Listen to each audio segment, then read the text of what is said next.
like to welcome you all here tonight. Thank you so much for coming. I know it's very warm in here. For some reason, the air conditioning is not really air conditioning. They're always telling us something that it's not. Isn't that right? And the guest of honour hasn't turned up. Haha, interesting. However, that may yet happen because they do like to be late, some politicians. Not the ones that we have, though. So, first of all, I'd like to invite you to the very first inaugural Aura Talks. Now, Aura Talks is a little venture that Andrew and I have been sort of working on for a little while. And Aura Talks, as you can see here, stands for Are You Really Aware? And our intention is to hit the wider community who aren't just our normal community that we engage with, but people who kind of have a feeling that something's going on and they're not being told what the true story is, and across the board. So hence the Scott River, no wind turbines at Scott River, which there should be absolutely none. Absolutely. I cannot believe that they would even get to the point where we need to have an evening like this, is to try to get people to be aware of what's actually going on behind the scenes, not what it is that you're being told by the media. If, in fact, you're being told anything at all, which is often the way.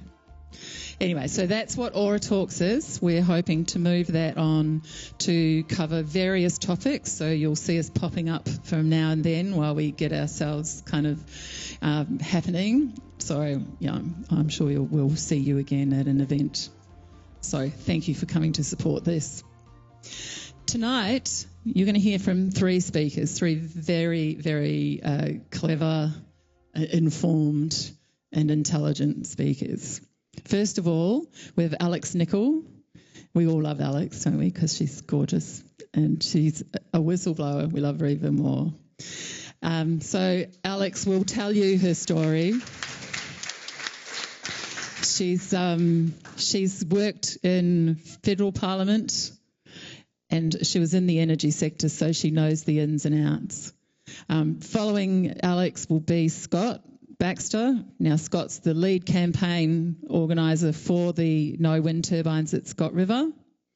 And following that, we'll have Raymond Broomhall, who will regale you with some absolutely amazing information that you will be like me going, why are we even having a discussion about it?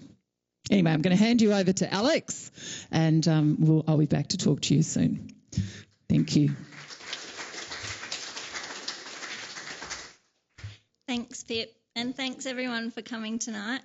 I'm really honoured to be standing in front of you at the first Aura Talks, and I'm grateful to have been asked to speak here to you. And I'd like to acknowledge all of our extinguished guests, and especially the Honourable Sophia Mamond for showing up tonight to do the right thing by the people.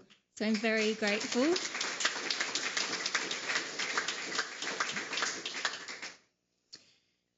As Pip said, my name is Alexandra Nicol and I worked for the federal government for 8 years as a policy advisor for 2 Liberal senators. I worked on both of our federal Senate wind inquiries, and that is why I'm here to talk to you tonight about the effect of wind turbines on our Australian economy. This scheme is government legislated fraud. If you follow the money, you will uncover a trail of corporate greed, government corruption, death and environmental destruction under the guise of a clean energy target. The wind turbine scam began in the United States with the Enron scandal.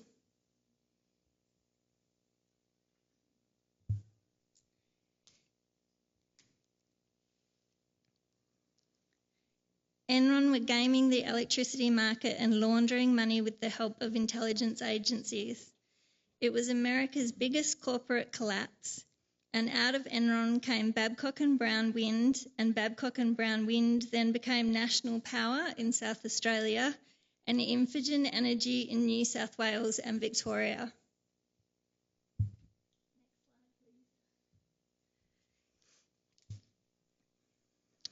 These companies lobbied our federal Liberal government, and under the Howard government, the Renewable Energy Electricity Act was introduced into Parliament in the year 2000.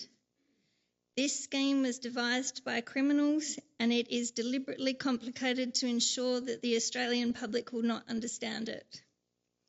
This fraud has support from local, state and federal governments through all of our major parties. The RET legislation brought in a subsidy for wind turbines in the form of renewable certificates called large-scale generation certificates, or LGCs.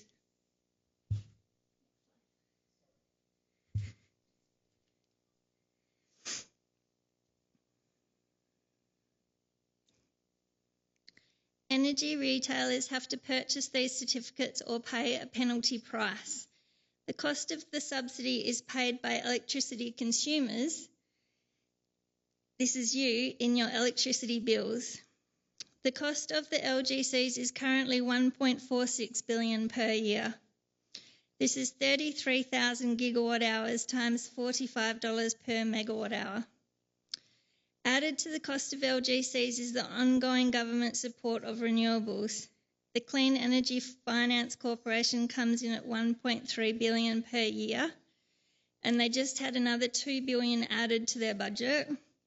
ARENA at $100 million, the 30% safeguard mechanism at $906 million per year, the Clean Energy Regulator at $750 million per year, state schemes at over $14 billion, the Capacity Investment Scheme at $10.38 billion per year. I could continue with the indirect costs. The total cost of this government-sponsored fraud is $1,500 per household per year paid for in your electricity bills. There are 10.9 million households in Australia. This equates to a total of $15.6 billion per year. Renewable schemes are set to make up 80% of your household electricity bills, not the 6.5% the government quotes. Wind turbines do not reduce emissions. One of the objectives of the renewable energy legislation is to reduce emissions. Industrial wind turbines do not reduce emissions within the electricity grid. They require baseload power to balance the grid.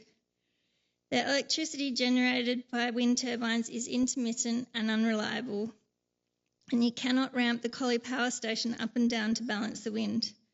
Therefore, there is no overall reduction in emissions in the electricity grid.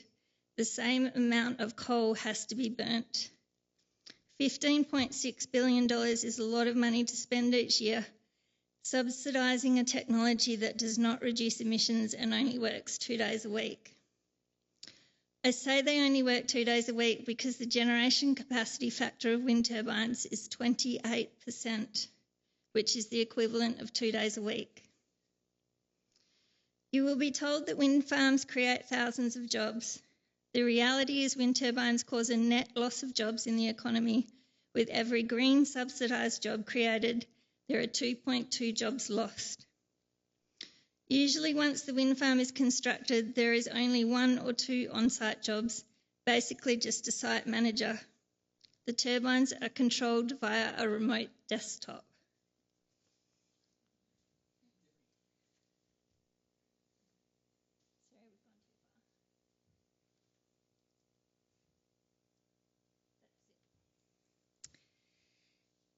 So where is your $15.6 billion going?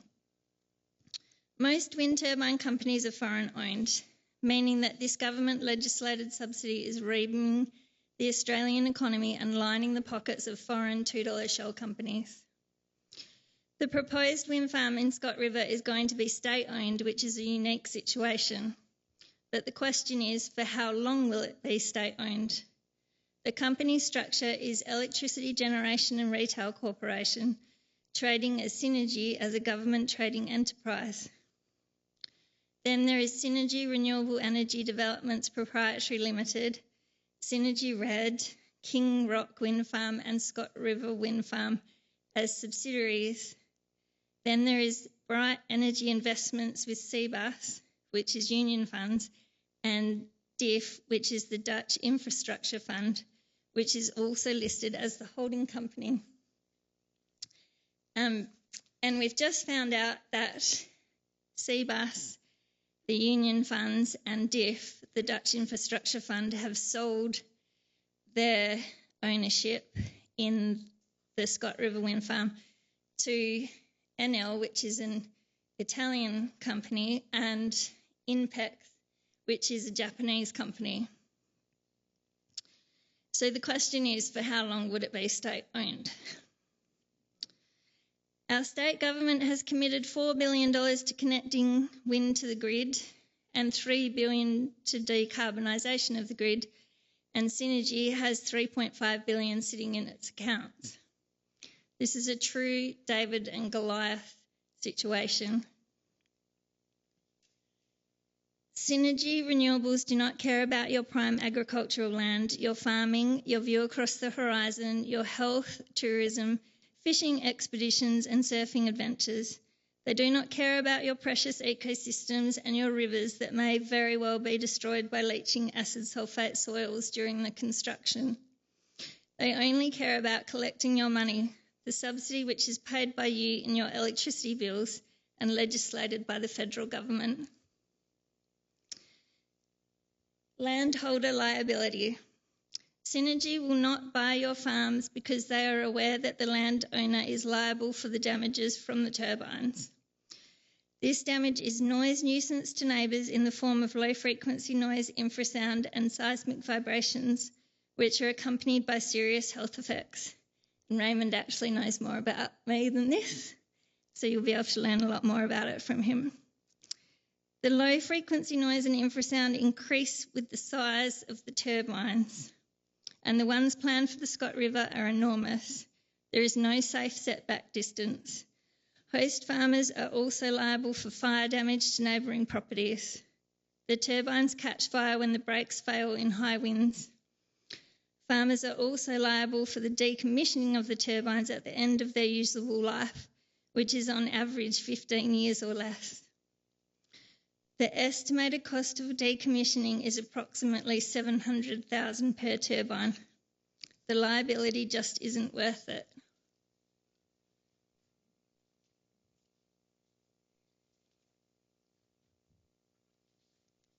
So the low frequency noise and infrasound generated by the turbines increases with the size of the turbine.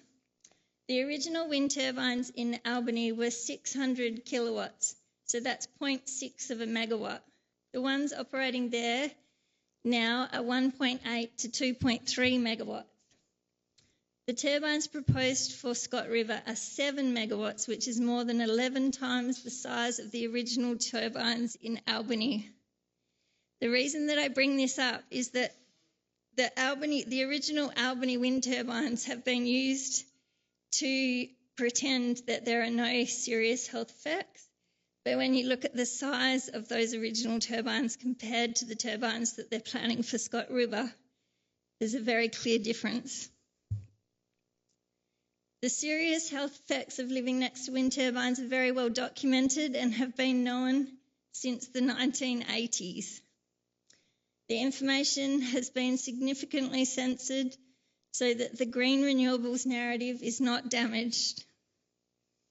Infrasound and low-frequency noise are a known military weapon.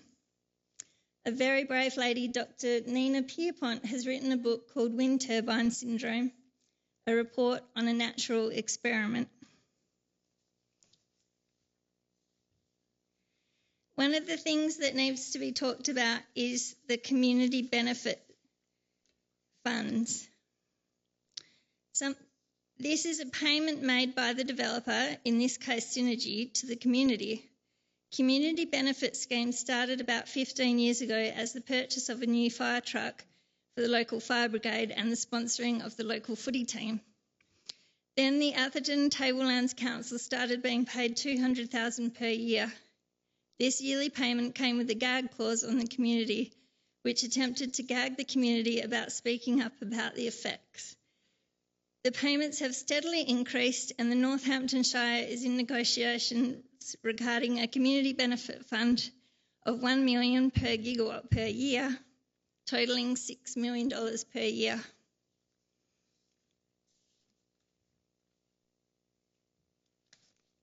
Across Western Australia, we are fighting wind farm proposals on our prime agricultural land that is being used to grow our food.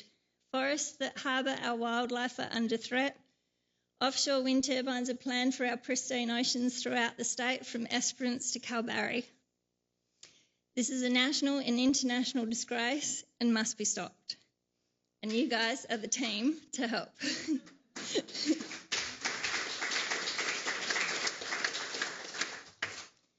It is legislated that we will run out of reliable continuous electricity in Western Australia. The Collie coal-fired power station is scheduled to shut down in 2027. Without reliable baseload power, our state will experience numerous statewide blackouts when there is no power available. This has already occurred in South Australia.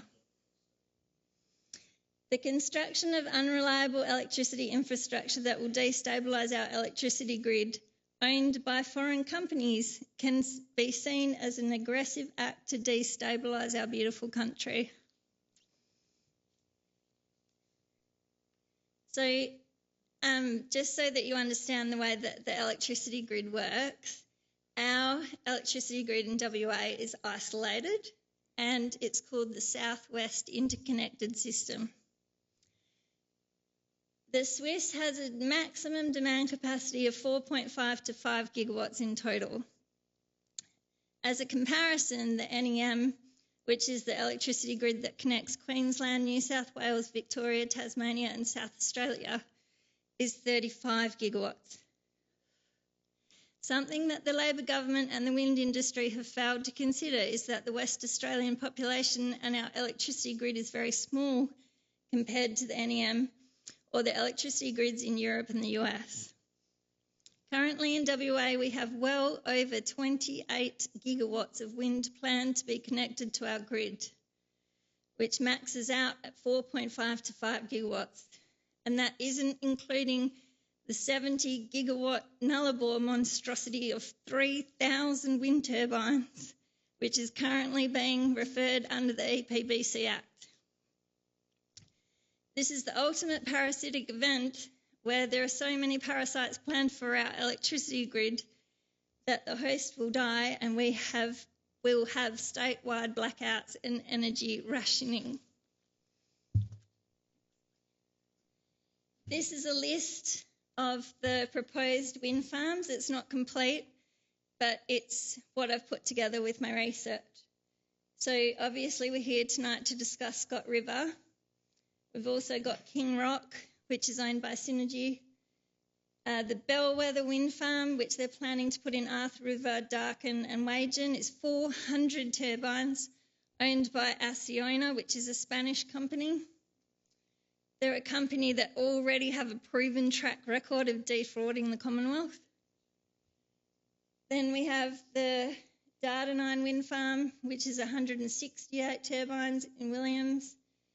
The proposed Geograph Bay, which is 756 turbines offshore. We've got the Midwest in Kalbarri, which is 200 turbines, and it's part of a bigger project, which is 3 gigawatts. And then you've got West Arthur, 100 turbines, Flat Rocks in Kojonup Stage 2, 24 turbines. There's others, the Lewin at 3 gigawatts, Sapphire at 3 gigawatts, Rottnest 500 megawatts, and Bunbury at 2 gigawatts. The list doesn't include those wind farms that are already operating in WA, and there's also some that I've left off this list.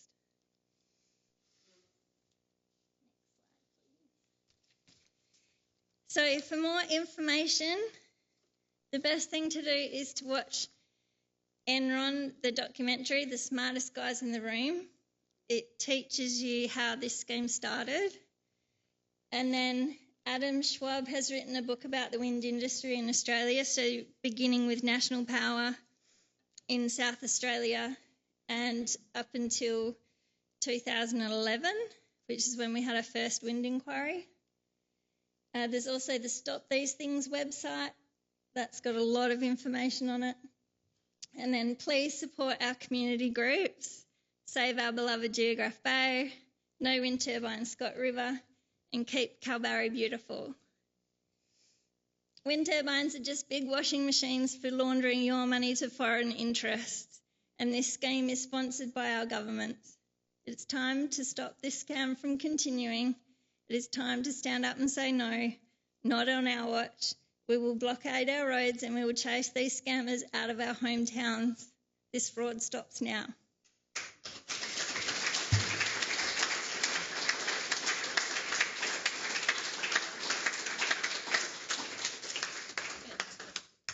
Thank you. Thanks, everybody.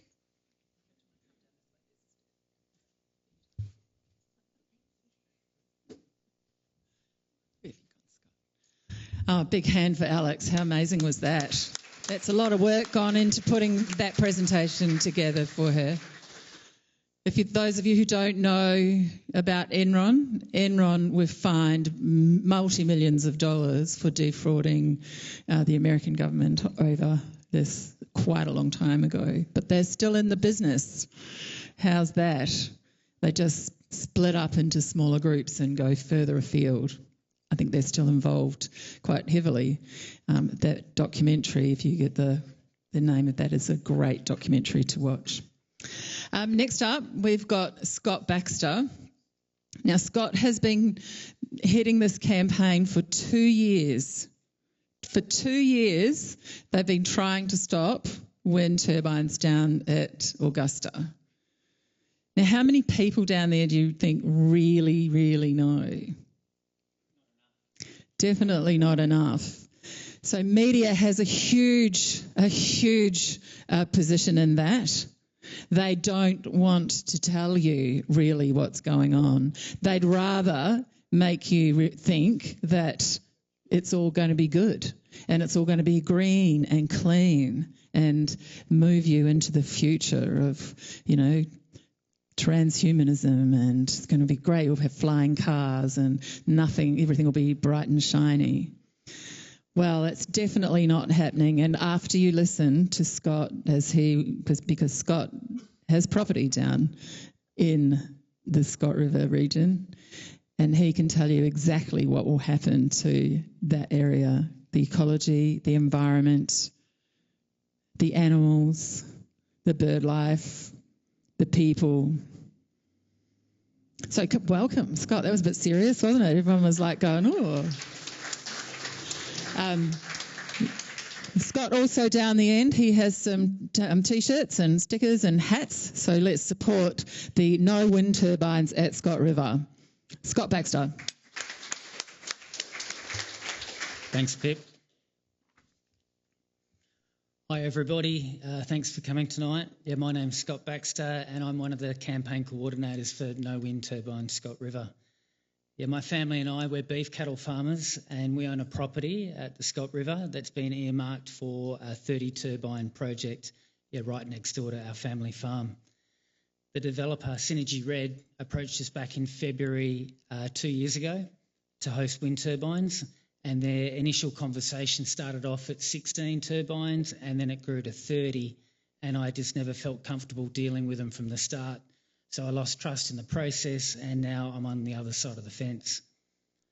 There's been a lack of transparency. It's just how they do business. From the very first day, the lawyers roll into town offering cash incentives for you to say nothing and to keep your thoughts and your information confidential. And it was then that I realised that they were pulling our leg. We needed to do our own research on what was being proposed and to not take the bait. And it was then I also realised that we were dealing with a bunch of crooks and they thought we were stupid.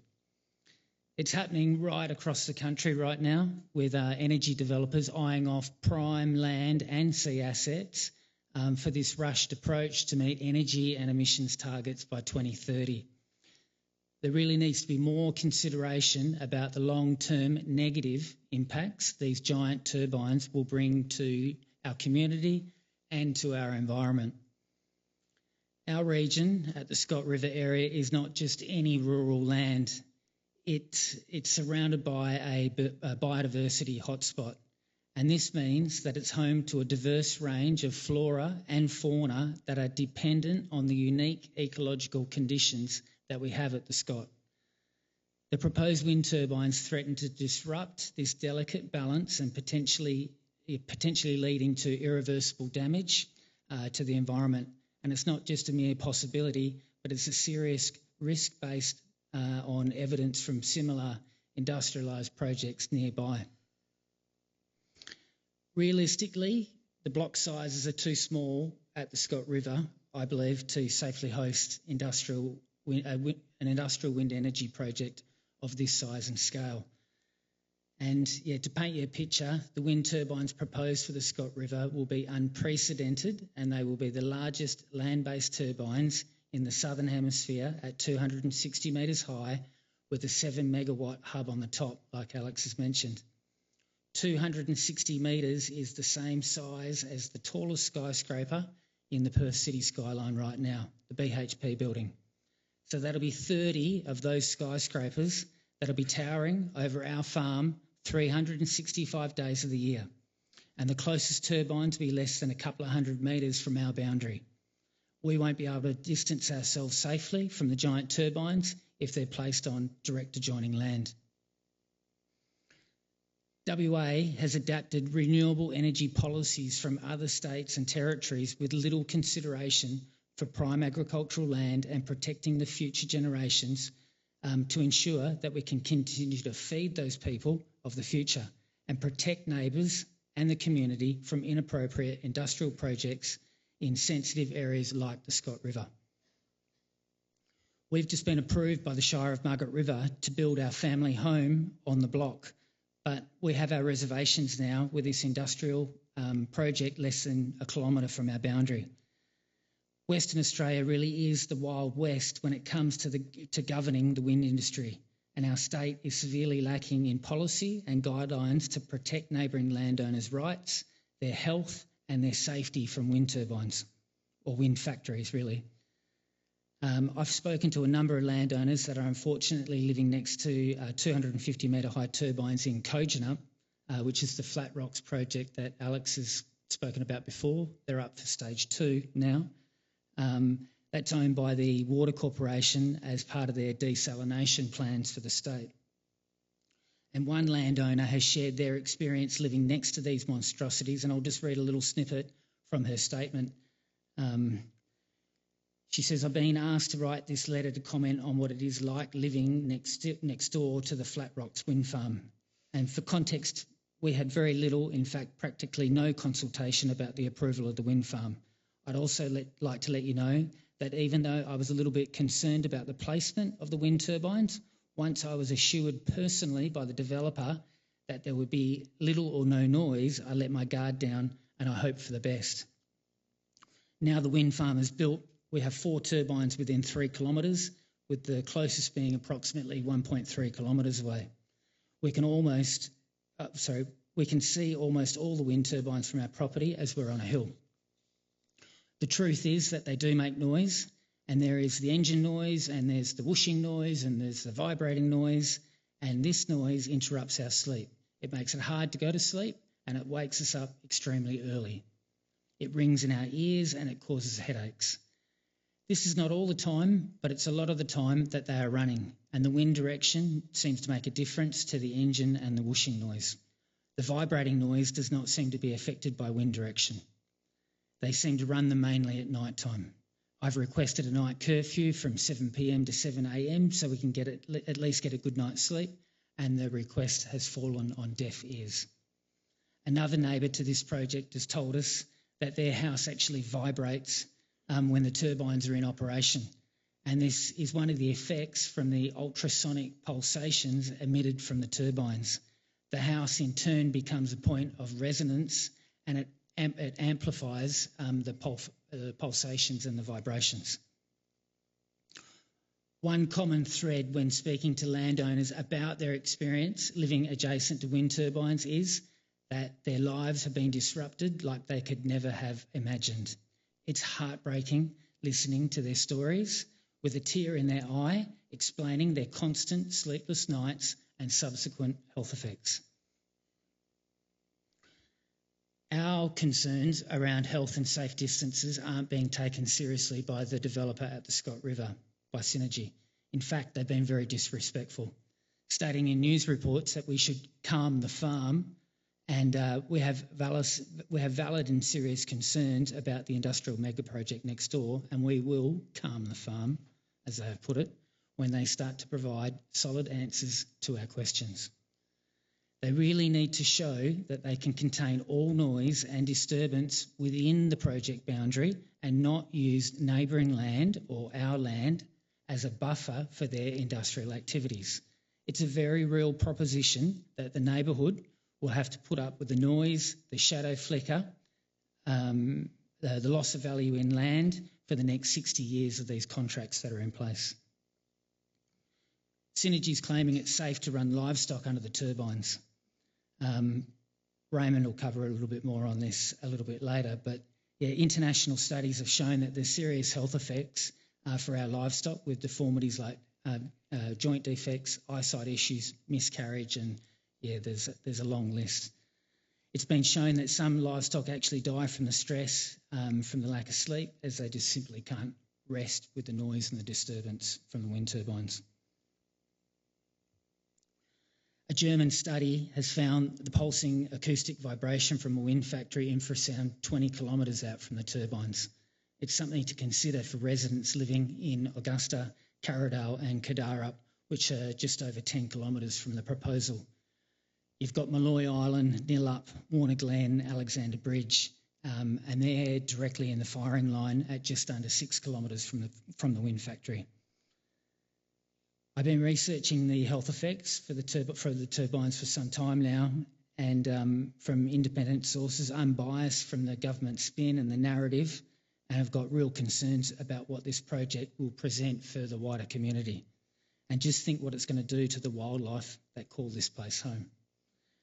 The Scott and the Blackwood River systems are an important habitat and a sanctuary, as well as a corridor to the south coast and then right up north through the Capes and into GRF Bay.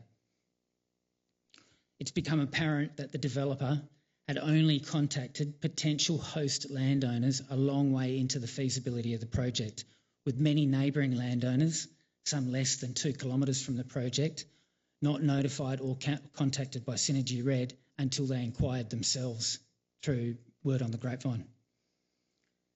Some neighbouring properties only found out about the wind factory after newspaper reports and social media posts, and there's one very close neighbour, he's less than 500 metres from the project, who's just finished building his brand new home there at the Scott River. He only found out when he saw one of the no wind turbine stickers at the local roadhouse. So you can see that it's only those with a commercial interest that were of any value or importance to the developer. And as a community, we would like more information and transparency from the developer about their real intentions for the land. Landgate records now show that the developer, Synergy Red, has caveats now on 4 landowner titles at the Scott River, and this confirms that these landowners have signed lengthy land access agreements of 66 years now with the developer without knowing all the information up front. It's very much a scenario of the cart before the horse. There's questions around ownership long term and who'll clean them up and who'll be responsible for the restoration at the end of life.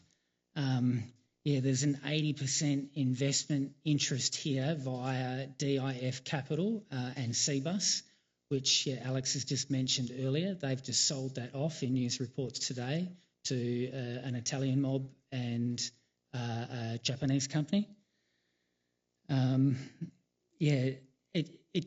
It's textbook. It's exactly what we knew they were going to do. It's what they do is they'll offload these projects as soon as the heat's on or there's liability starts to present itself. The developer's been attempting to sign neighbours up to a less than market value financial agreement also, which waivers all future liability from many of the concerns that I've spoken about previously, like noise and nuisance and health effects. These agreements are really one-sided with strict conditions and uses specified by their lawyers. And again, you've got encumbrances or caveats on titles that will affect resale. I've been asked a couple of times by the developer what I think is a safe distance from a wind turbine, and I've just simply explained back to them that I can't ascertain until you can advise me exactly of what turbine model it is that you're looking to install and where. On so many occasions, I just feel there's this deliberate lack of transparency to trick you into an admission or an agreement of something that you're not fully aware of, and I think that it's pretty unethical. They're simply not upfront with their real intentions for the land, and you could say that I've lost trust.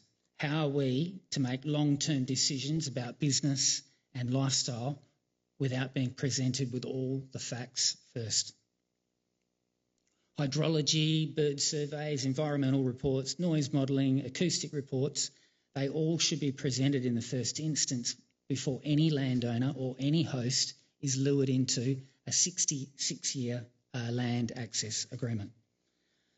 The 33-year neighbouring contract with an option of another 33 will devalue the land.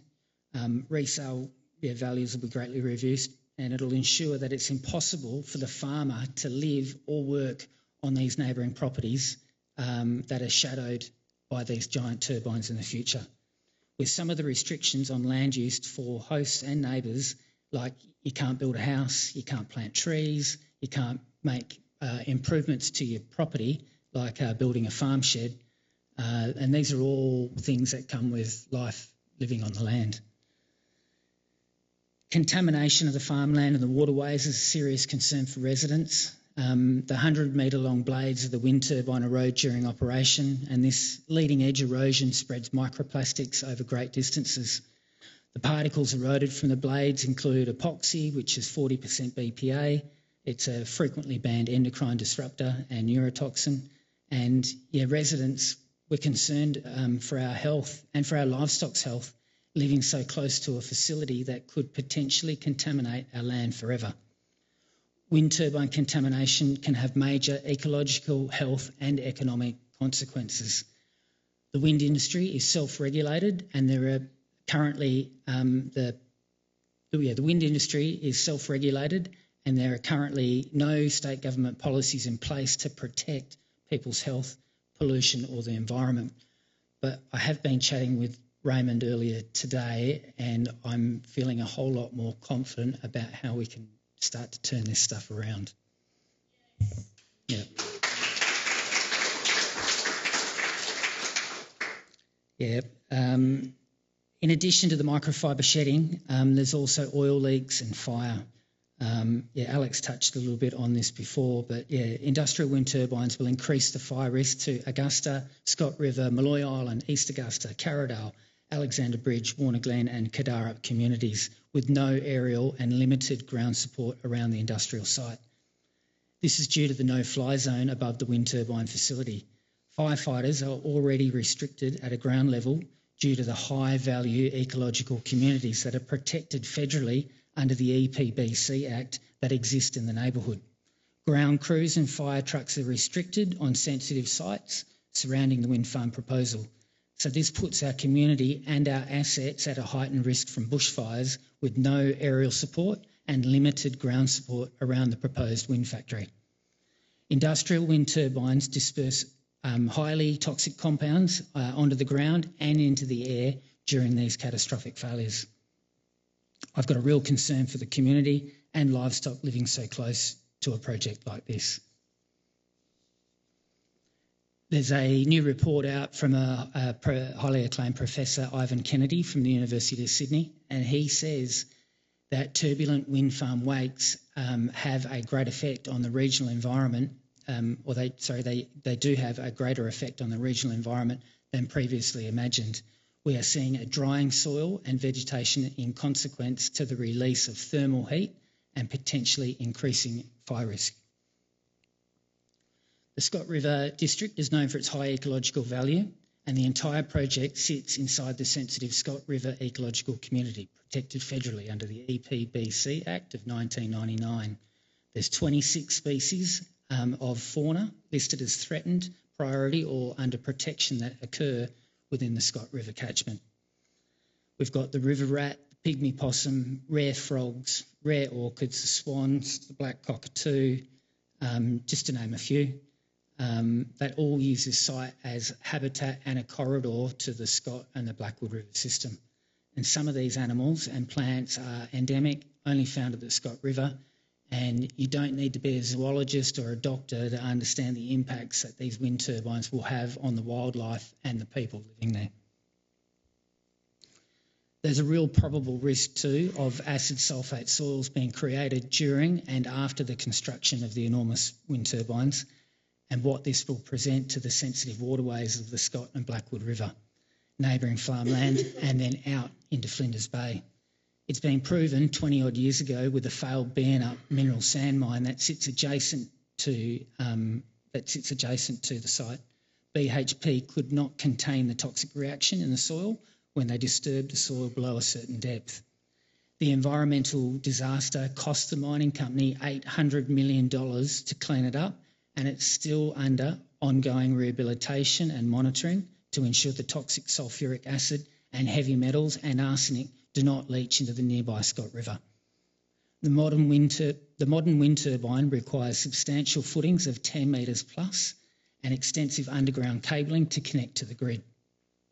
The proposed location of the wind farm will also risk the superficial aquifer system and the native vegetation that's specifically adapted to the ironstone profile of the estuarine environment.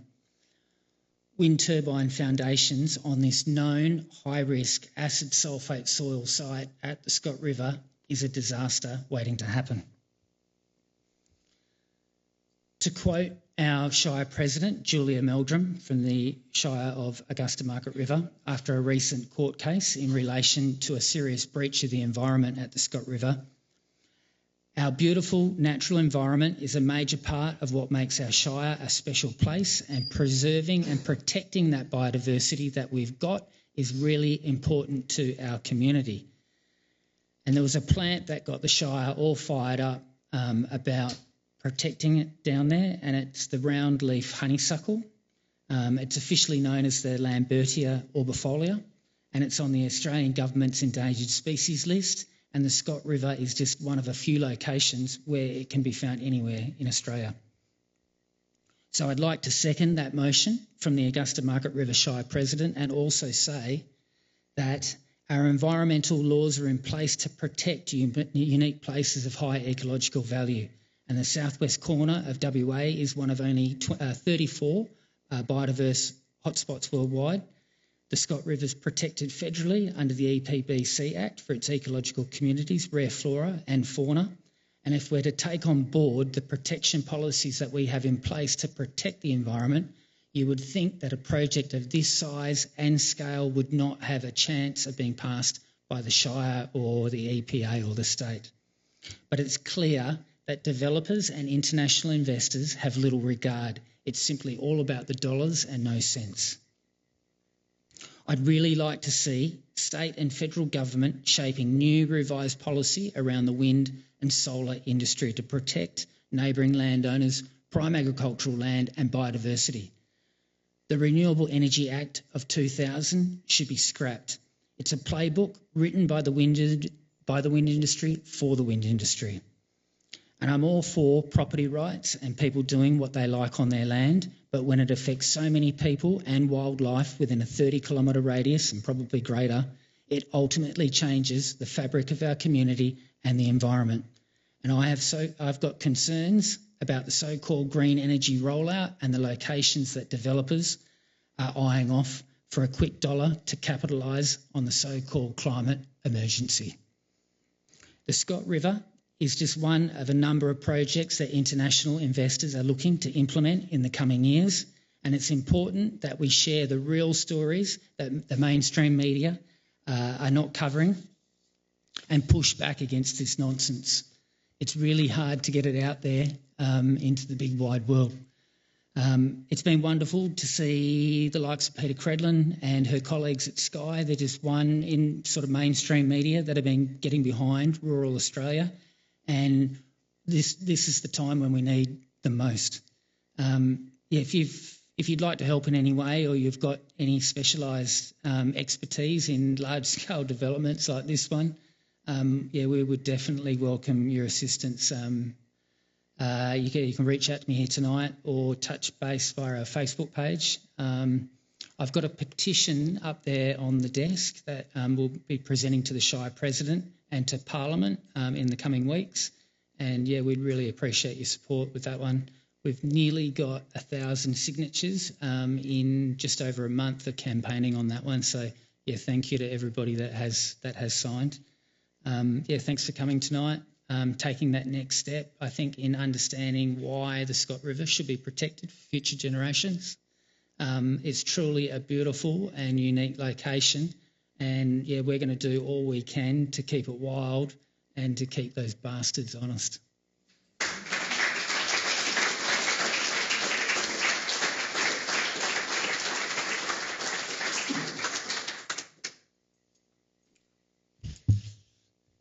Nice work, Scott. It's nothing better than hearing from someone who lives in the location that they want to destroy and knows exactly what can happen to everything, the ecology, the environment, the everything. So we have to really get up and stand behind these people who are set to lose everything, the value of their homes, their land, their livelihoods, their animals. So the more we can support the likes of the Scott River and all the other ones that Alex had on her list, we just got to get rid of them, I think, Raymond. I think Raymond has the solution.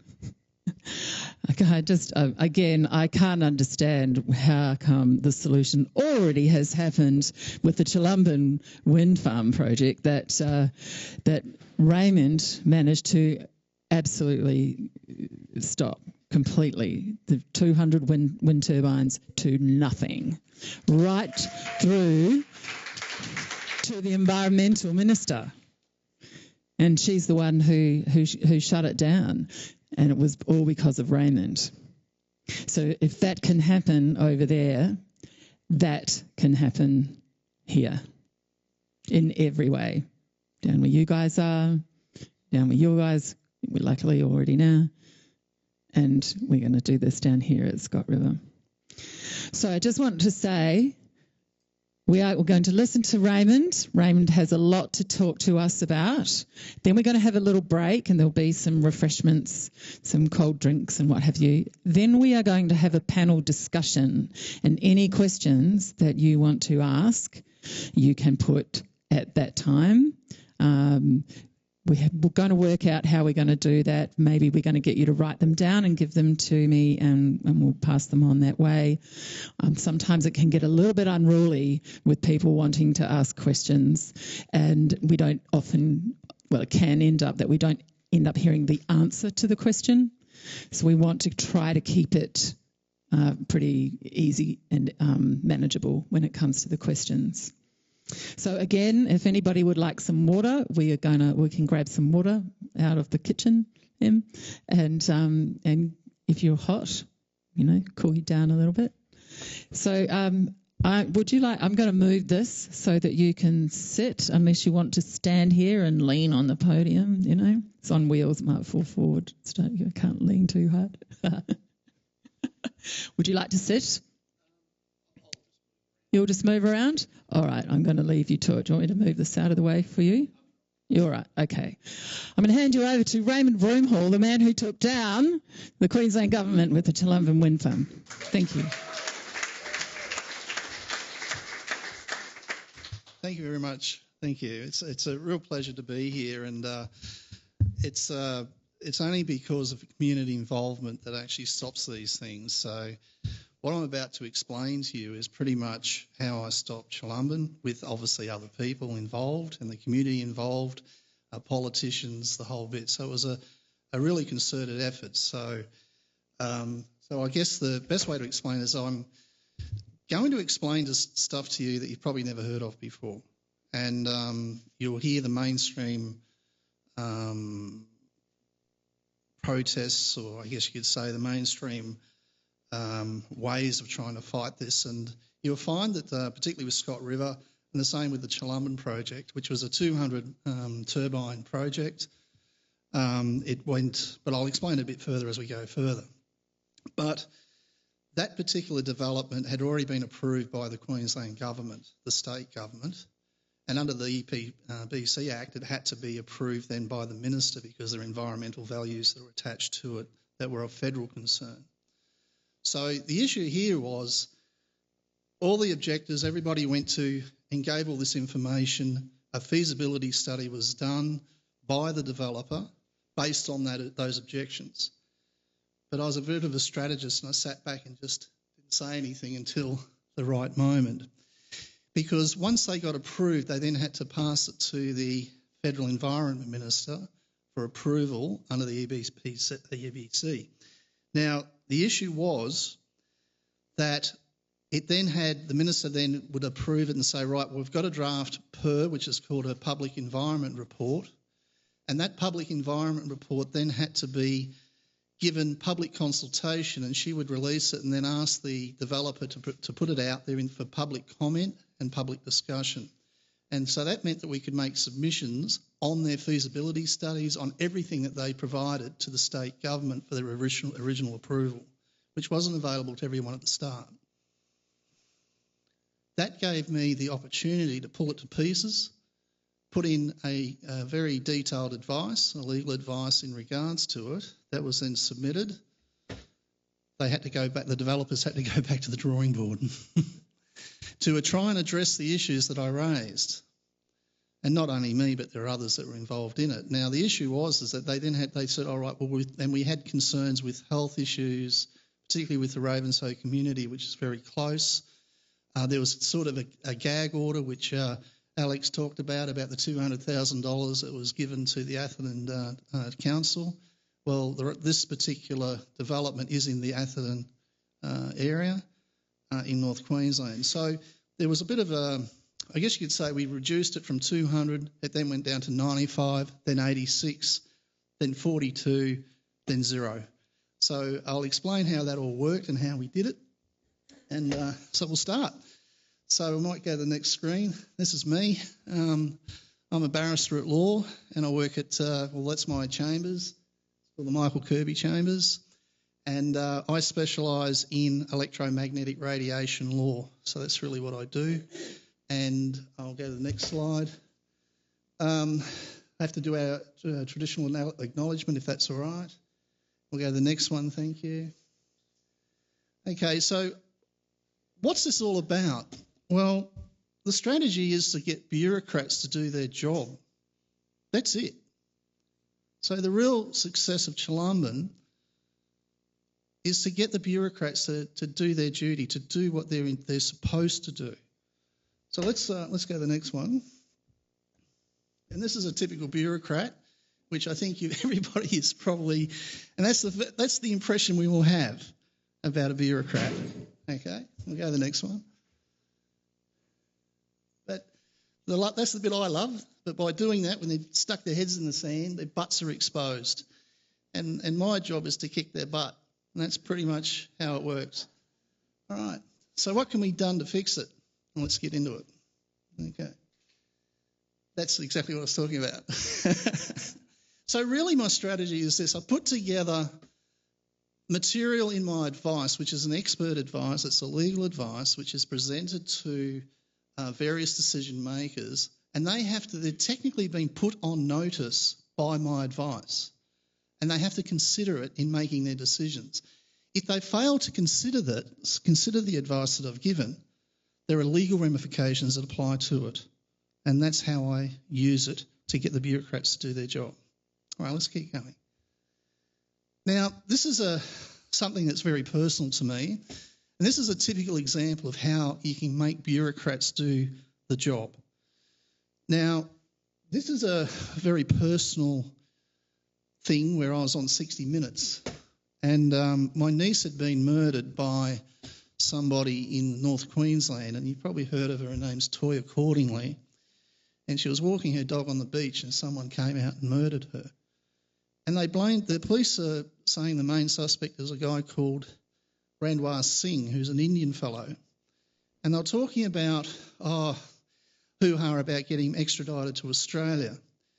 Well, they were trying to tell us that they couldn't extradite him because they didn't have, the Indian government wouldn't listen to, they had certain restrictions and all this sort of stuff and the federal government couldn't do anything, the state government couldn't do anything, etc. Well, I stepped in and said, well, blow that, we're going to do something about it and get the bloke extradited to Australia. So I looked at the the various acts that were available in regards to extradition. I then got on to 60 Minutes. They listened to my story and I won. We got him extradited. So we'll just have a quick look at the video just to show you what that was about. So this is a way of getting bureaucrats. So I managed to get the federal government to behave itself and get this guy brought to Australia. That's my niece. 24. Looks like we've got no sound. Their investigations and acknowledged they had a suspect. It was the smallest of statements made by the former Queensland Police Commissioner Ian Stewart. He said police were keen to speak to a local man who'd flown to India shortly after Toya's murder. The former health worker left behind his wife and children and a list of questions still to be answered. Toya's uncle, Ray Broomhall, a criminal barrister, says the procedural delay has been unnecessarily painful for everyone. Where do you go now as a family? There is an option. I mean, anyone can make a complaint, and I've looked at the law on it, and a good example, I could, if I wanted to, get a warrant issued against Mr. Singh and bring him here. It doesn't have to be done by the police. Is that like a citizen's arrest? It's a private, what we call a private complaint, or some people call them private prosecutions. Is that something you, as a family, might consider? Yes. If the police aren't prepared to bring him to Australia, then my suggestion is to, if we don't have any answers, then we'll have to start doing it ourselves.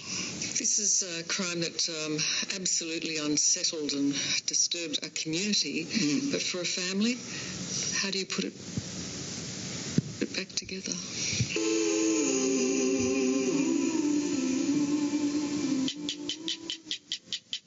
Queensland Police say detectives continue to work tirelessly towards ensuring Toya's killer is brought to justice, but admit the complex nature of the investigation has been challenging. In good news for the family, though, the Federal Attorney General's Department in Canberra has finally completed an extradition request for Mr. Singh, which will now be sent to government and law enforcement authorities in India. Of course, if you have any information which could assist police, call Crime Stoppers on 1800 333 000. Okay, so how it was is I basically made it very clear. I used 60 Minutes as a tool to put pressure on the federal government, and it worked. So the reality was, I think it was 2 days before that show was aired, we had a totally different program, by the way. 2 days beforehand, they caved in and they got the extradition that we require, and he's now on trial up in Cairns.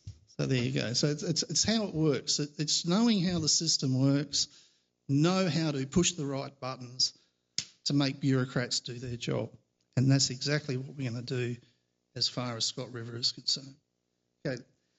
How I started in environmental law was a long time ago. This is the early 90s. And it just happens that Scott was talking about acid sulphate soils. Well, you can't get a worse contamination issue than this acid sulphate soil issue in Cairns and Trinity Inlet. And it's huge. This is Cairns.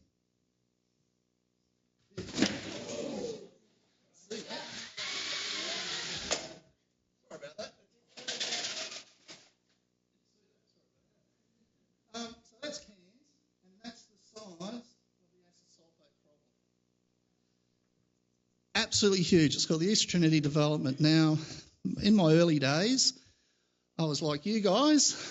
I didn't like the idea. They wanted to develop that and put housing and all sorts of things, and there was fish kills in the Trinity Inlet from the acid sulphate, basically leaching the heavy metals out of the soil. we had a serious issue with concrete cancer. You couldn't build on it because the acid sulfate would eat away the concrete, which is a similar, they're going to have to address that in regards to the turbines. Anyway, I did a lot of work on that. I basically got a scientist out to have a look at it and did some acid sulfate soils, worked out how to remediate the area, which you can't do. And we got some scientific reports. We then managed, in those days, I could put in an environmental protection notice, which worked, and the development to this day hasn't gone ahead. So it was probably my very first win, was the acid sulfate issue at East Trinity. And it's still like that today. All right, let's go to the next one. And this gives you an idea of what acid sulfate can do. This is a bund wall where they try to basically stop the sea from coming over the inlet over onto the land, and it basically dried out the area. And the acid sulfate, technically, it started to rust, which is what acid sulfate soils do with the pyrites in it. And you can see how contaminated this river is. This is Chinaman Creek and Firefox Creek. And there's no life in them at all. There's no animal life. It's dead. Okay? You can see the encroachment from the acid killing the mangroves over the bund wall. Acid sulfate is nasty, nasty stuff. Anyway, I won't go into great detail, but I thought I'd just raise that because I know about it. All right, let's go to the next one. Okay, so what do I do? What's my track record, I guess, is the best way to explain it. I stopped telecommunication towers. That's what I specialise in. I've been doing it for about 14 years now, and had a lot of wins convincing councils, governments, put moratoriums on 5G to stop it, etc. And I'll explain. You'll see that there's a very similar link between the electromagnetic radiation that comes from turbines and telecommunications. It's exactly the same stuff. It's the same, very similar radiation. It's electromagnetic radiation. That's what I'm going to talk about. So this is how I do a lot of these things. It all starts from these little community meetings, and then it grows. And that's exactly how I work. And I was invited to come along today to have a bit of a chat to you. And we start with the awareness, and then we start building up the campaign and get what we need to do. So let's go to the next one. So this one here was my very first. This is a team that I put together. There's myself. I've got Dr. Russell Cooper, who specialises in electromagnetic health. He's a general practitioner. He's probably the best doctor that I know of in regards to electromagnetic hypersensitivity. He's absolutely fantastic. The other gentleman used to work for the what we now call PANZA, which is the Australian Radiation Protection and Nuclear Safety Agency, and he was a radiophysicist.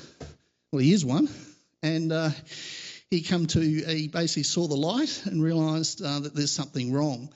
Now, he's really good as far as the science is concerned. So he has a whole group of Australian scientists he's put together. He set up an organisation called ORSA, which has the world's largest database on adverse health effects associated with exposure to non-ionising electromagnetic radiation, which is the stuff that comes off these turbines. So he's fantastic. So we're known as the Three Musketeers, and these are the people that you'll probably get to know about in the future if we go ahead with this. Now, this is my very first tower I stopped with these guys. It was at Mullumbimby in the Byron Shire Council, and we managed to convince the council to stop the development, and they unanimously voted to do that.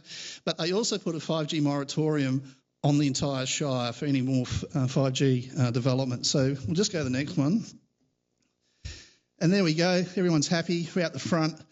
It's Wilson's Creek Telstra Tower's been rejected. So you'll see here it says there a unanimous vote by councillors at Thursday's meeting has refused the development application, etc. So that was my very first win, and it just exploded after that. Let's go to the next one. I'll be very quick.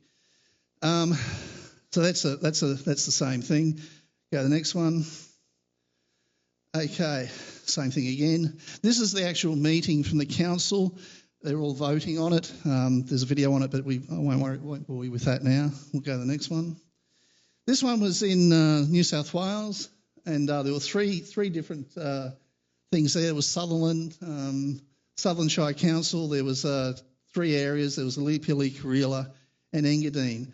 And basically I did, a public meeting. We invited various politicians to attend so they could be educated as to what was going on as well. And it worked. And we got rid of it. And we even got Scott Morrison involved in that. He was originally agreeing to not let the development go, agreeing to have the development go ahead and not to intervene, but we managed to convince him to do otherwise. It's all about kicking bureaucrats up the butt. That's how it works, including politicians. So we'll go to the next one. So we won on that one. Okay. This is Currumbin, which is in the Gold Coast. We had one of the world's first eco-villages, an environmental set-up eco-village. And they were going to build a great big tower right above it. And obviously the residents weren't very happy with that. And we got rid of that too. So we'll go to the next slide. And there we are, out in front of the council chambers, celebrating. So there we go. Okay, the next one. Oh, Randwick. Oh, this is a doozy. This is probably one of my biggest wins. I stopped 2,500 facilities in one go with this one. This was TPG. And basically what it was is, we'll go to the next one. We might watch this no, I won't, because I'm just mindful of time. A Current Affair did a program on it, but basically what they'd done is they got this street called Coogee in Dundas Street. It was in Coogee in Dundas Street, and they wanted to put a small cell tower right next to some kids' bedrooms at one of the residents there. They couldn't have picked the worst street to do it on because every single person that lived on that street was a specialist medical practitioner. And they got me and said, "Can you help?" I went, "Yeah, no worries. let's stop this thing." And we might play it, eh? So you get a bit of an idea. I'm just building up to what I do. Yeah. We're used to our streets being lined with telegraph poles, but now they're about to go even higher. Gee, the sound's terrible. Mobile phone towers mounted on top. Will they be All right, we might stop that. Okay. We might stop that if that's all right. So these are the doctors here. So pretty much everyone there are medical practitioners, okay? And they're specialists, highly, we got radiologists as well and everything like that. They were very concerned about the electromagnetic radiation coming from that. And they were saying it causes cancer. These are doctors saying all this, okay? Anyway, we turn to the next one, please. We won't watch that either. Go to the next one. Oh, yeah, I think you're on the video. Yep, sorry. The next slide, if that's possible. There we go. Now, what had happened, look at this. Green councillors called for suspension of rollout of a small cell facility across Randwick City Council. We managed to get them to put the what happened there? The resolution to council, and it was approved. Everybody said, let's get rid of this thing. Okay. Now, that had a knee-jerk reaction to, how are we going there, Andrew? Okay. We had a knee-jerk reaction, which basically I met with TPG, which was the developer, and they were saying, okay, it's not just Randwick, we're going to be putting it around the country, and we're going to put it's about $16 billion worth of infrastructure that we're going to throw out in the country and put these small cells. And I just handed them my advice, and I said, have a bit of a read of this, will you? And they had a look at it, and next minute, let's go to the next slide. TPG small cell towers will not roll out. This is from the Randwick City Council. But let's go to the next one. This is the doozy. Okay, go back. Back. Okay, TPG claims it abandoned the mobile network due to health fears. Okay, they were actually taken to court because some of their partners weren't very happy about pulling out on this whole development. And they said, well, the fears were reasonable. You can't deny the advice that was given. It was a health issue. And so they decided to pull out the entire network. So that was a huge win. All right, we'll go to the next one. Okay, this one's a Tower of Terror. This is NBN. You'll notice it says, switching on NBN akin to bodily assault. And I'm going to talk about that to you very shortly. This one here was with NBN, and we managed to stop a tower for this poor fellow. out of the case, at the original one, we didn't win, so I had to appeal it, but we won the appeal. All right, so the good thing about it was that it said in concrete that corporations could be charged for criminal offences. And what we were doing was seeking a peace and good behaviour order to restrain the developer from building the tower. Okay, we'll go to the next one. Now, during that process, this is what we call the NBN backflip. After the court case, NBN weren't happy about it because the judge was very scathing because we said, what's this stuff about the radiation? There are safe ways, and it was explained in court the safe issue. Now, the way is that with telecommunications industry, they're all going wireless, but fibre optic cable is a safe option. And we said that fibre optic cable is the way to go. Now, what had happened is the judge was very scathing, and the judge actually turned to the huge legal team that the other side had, NBN had, which was a quasi-government organisation, as you know, and basically told them and said, didn't you promise to the Australian people that you were going to connect all the homes to NBN to the fibre optic cable to the node? And they went, well, 2 weeks later, we get this, the NBN backflip. They completely changed and turned all of the they made a big commitment to change the policy from wireless to connecting to the node. I won't play the video because I'm just mindful of time. All right, we'll go the next one.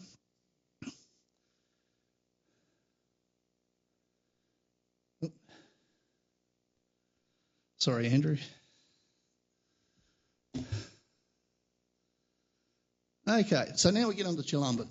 Okay, there's heaps of other towers, but it's just a smattering of what I've done. So this one here was basically the withdrawal of the Chilumban wind farm project. So it explains a little bit about how it started off as Chilumban, and then they changed it to the name Wooroora because they realised that they had a real problem with the name Chilumban. It had so much stigma attached to it because they had tried 3 times already. So they had another crack on the 4th time, and they just gave up in the end. And that's how I operate. I keep putting pressure on them until they can't continue. And that's basically what happened with that. Okay? Now, here you go. I did exactly the same as I'm doing here today. We had at the primary school, we had a little bit of a meeting, public meeting, and there I am, speaker, 2:45, doing exactly pretty much what I'm doing today with you, all right? And that's how we started the whole process. All right, let's go next. Next slide. Okay. And there is a video of the actual event, but you can't find it anymore. The trolls are out there removing a lot of my work, which I can understand why. But anyway, that's just to prove that I was on Chilumban. We'll go to the next one.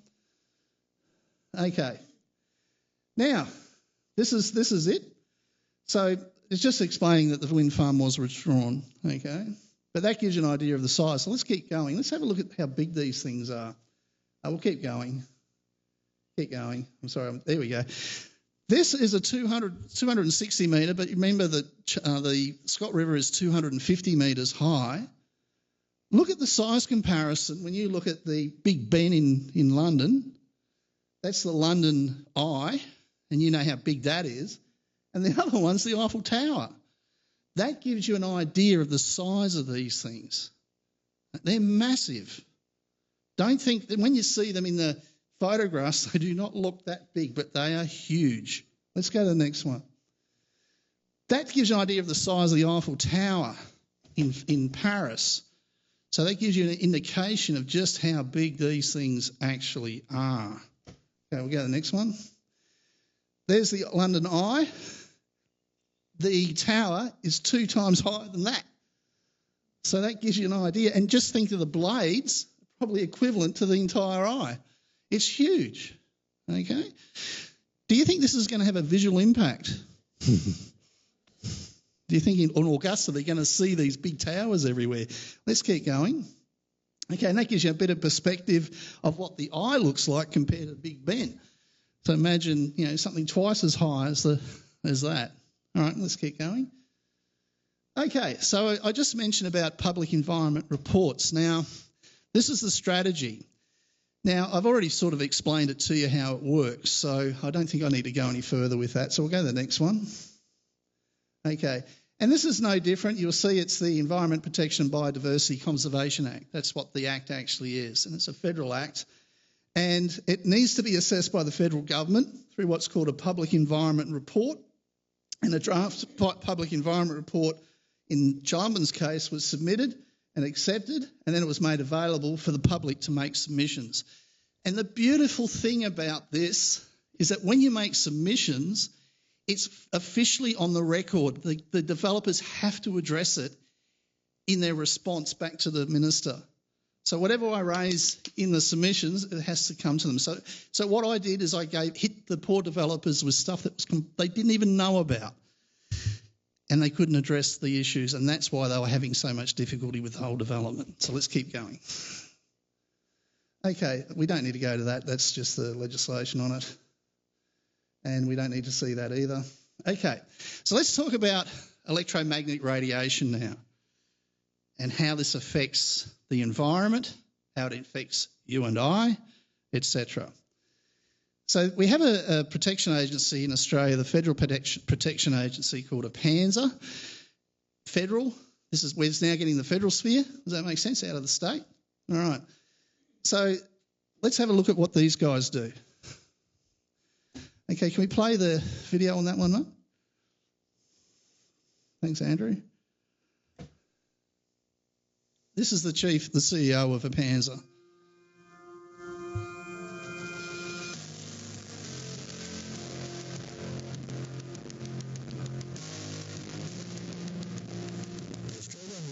Protection and Nuclear Safety Agency, PANZA, is the independent regulator of Commonwealth entities that deal with or produce... All right, we might give that one a miss. He's just explaining his role, that he's there to protect the public from harmful electromagnetic radiation, health concerns, that sort of stuff. And he says, I'm accountable to the community. He actually says it. So, okay, let's go to the next one. We're not having much luck with the sound here, I'm afraid.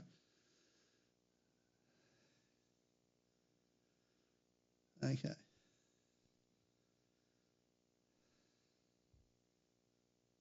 So if we go to the next one, mate. Okay, so what this is sort of gives you a basic idea. This is in Queensland because we obviously use Queensland as the template for what we were doing in Cholumban. But sonic radiation, sonic is also electromagnetic radiation, and it even says it under the Act. So it wasn't just your normal electromagnetic radiation, it also includes sonic radiation, as you can see there. And that's what we call non-ionising radiation. And you'll see ionising radiation, which is more nuclear, okay, means electromagnetic or particulate radiation capable of producing ions, but does not include radiation, electromagnetic radiation of a wavelength greater than 100 nanometres, which is extremely small, by the way. Non-ionising radiation penetrates the human body a lot deeper than the higher frequency radiation. So really the only difference between non-ionising electromagnetic radiation and nuclear is the length of the wave. That's all it is. It's the same stuff. A lot of people don't know that. All right, let's keep going. Now, we have things called extremely low frequency, which is really what comes from these turbines. Extremely low frequency has really long waves. They can go up to 1,000 kilometres, okay? They go a long way, all right? They use them for submarine detection and all sorts of stuff through the sea, and they can penetrate anything, walls, you name it. They go right through the human body, etc. So let's keep going. Now, it says, I'll just read this to you. Occupational exposure to ELF EMF means extremely low frequency electromagnetic frequency in workplaces has been found to be generally higher for electrical occupations. The average magnetic field exposure can range from 0.4 to 0.6 microtesla. Now, you're probably wondering what the hell's this microtesla, and you're going to find that means a lot in my talk later. So just think of the figure there. For electricians and electrical engineers, for approximately 1 microtesla for power line workers. In the electricity supply industry, which is what we're talking about,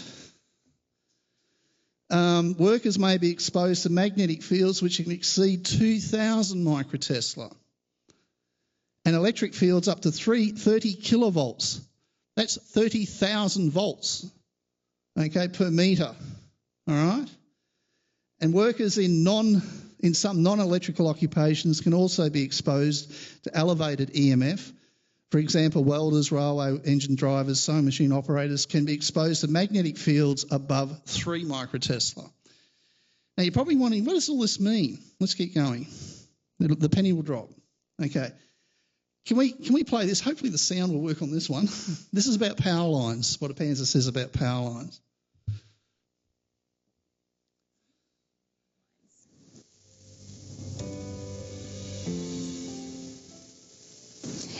Asked, what is a safe distance to build from a high voltage corridor? Everything electrical, including power lines, electrical wires and appliances, produce electric and magnetic fields, also known as EMF. For homes near high voltage power lines, the magnetic field exposure will vary according to the amount of current carried by the power line and the distance of the home from the power line. Generally, homes that are more than 50 metres from high voltage power lines are not expected to have higher than typical magnetic fields. At ground level, directly below power lines, magnetic fields reach as much as 20 microtesla. These are well below the exposure limit prescribed in international guidance of 200 microtesla.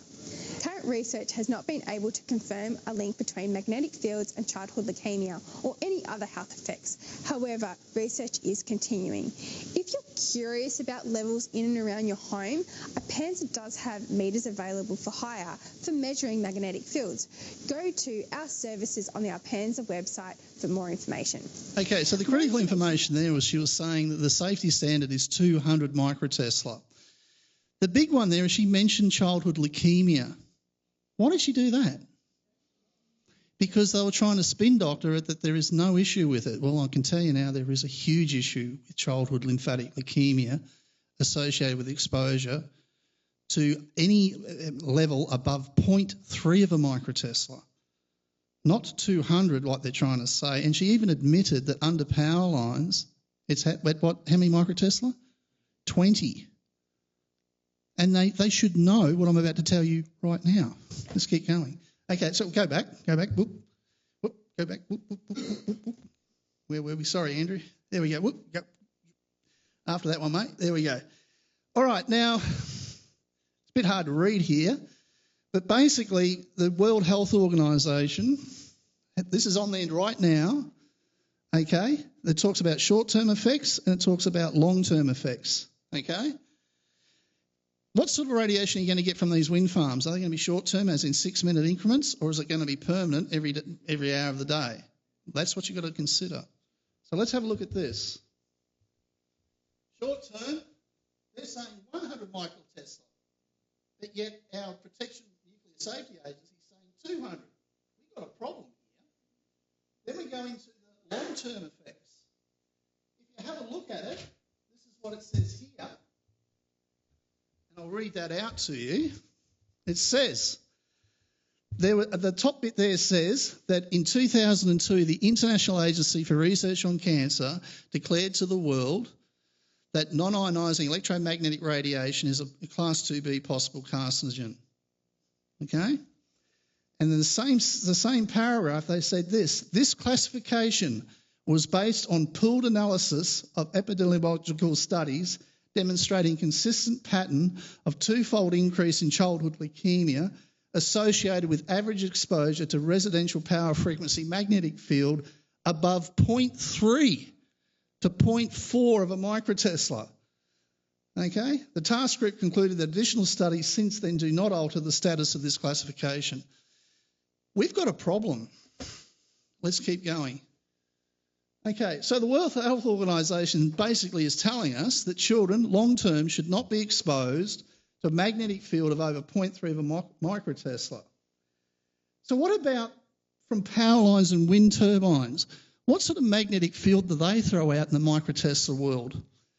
You want to hit me with the next one, please, Andrew? Let's get into the good stuff. Right, what we have here is all these turbines use rare earth magnets. They're extremely powerful magnets. And the reason they use them is because they produce an extremely high magnetic field. Let's go to the next slide. Okay.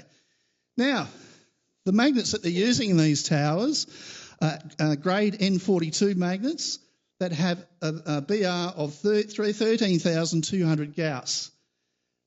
If you convert Gauss to microtesla, that is 1.3 million microtesla. 1.3 million. Grade N52 magnets, we're going to find out exactly what they're going to be putting in the Scott River turbines. They're at 1.48 million microtesla. Are you starting to get the drift?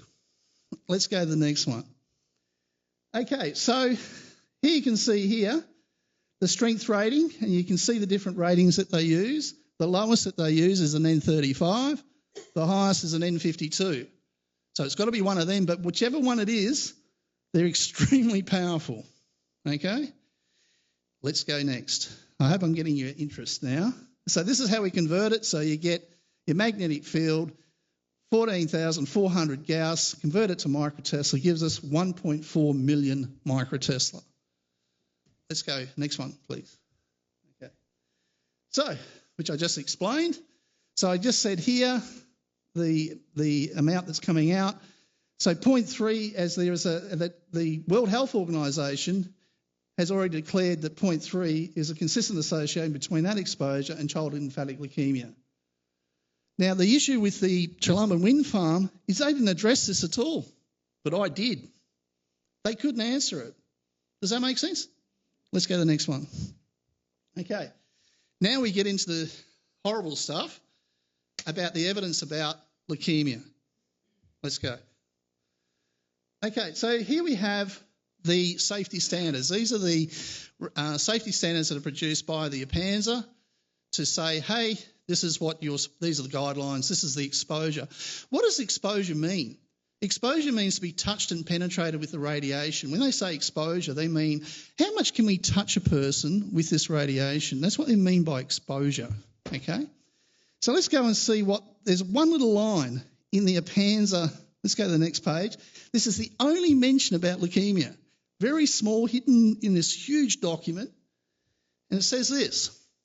In a study in Sydney, Hocking et al. Showed increased incidence and mortality rates of childhood leukemia in the aggregate of 3 local authority areas close to a VHF TV transmitter.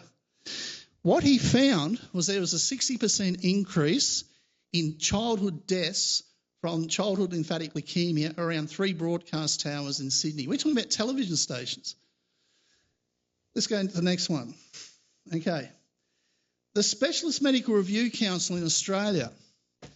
This is made up of medical practitioners who specialise in cancer, in other issues. They came out with a legal document called a Statement of Principles, and this is it. And what they've said they declared that there is sound medical scientific evidence on which the RMA could have relied upon to amend the Statement of Principles to include the factors applying to chronic lymphatic leukemia as set out below. And there it is. Non-ionising radiation. It doesn't tell you the amount, it just tells you that non-ionising electromagnetic radiation is a factor in leukemia, and the medical specialists of the Australian, see the logo up the top, have said this. All right, let's go to the next one. Okay, now this is the actual study of Bruce Hocking, and that's if you want to know, you want to look at yourself. It's called Cancer Incident Mortality in Proximity to TV Towers. Go to the next one.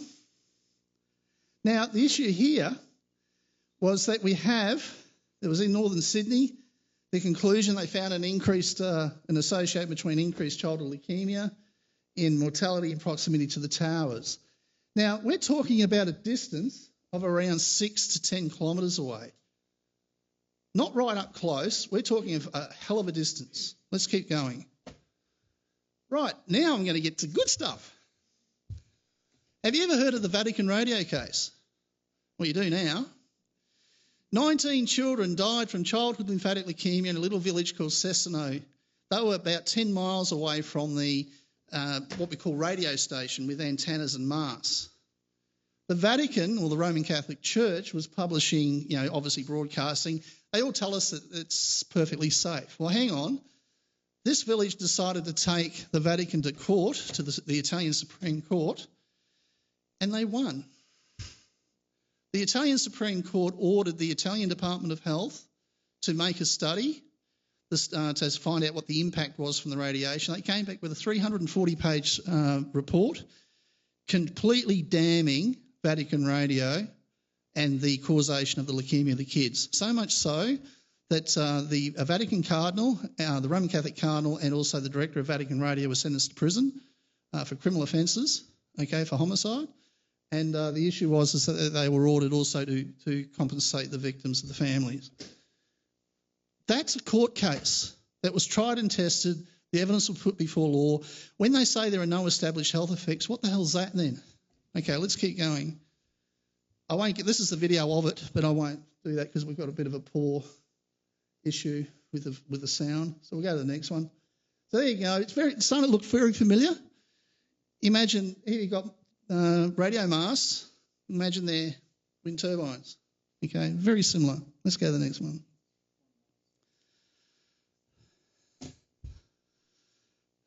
I get fired up. When I found all this stuff out years ago, it really started to upset me, as you can imagine. All right, now, this is something you didn't know about. Did you know that electromagnetic radiation can activate dormant viruses in the human body? Okay. Let's continue.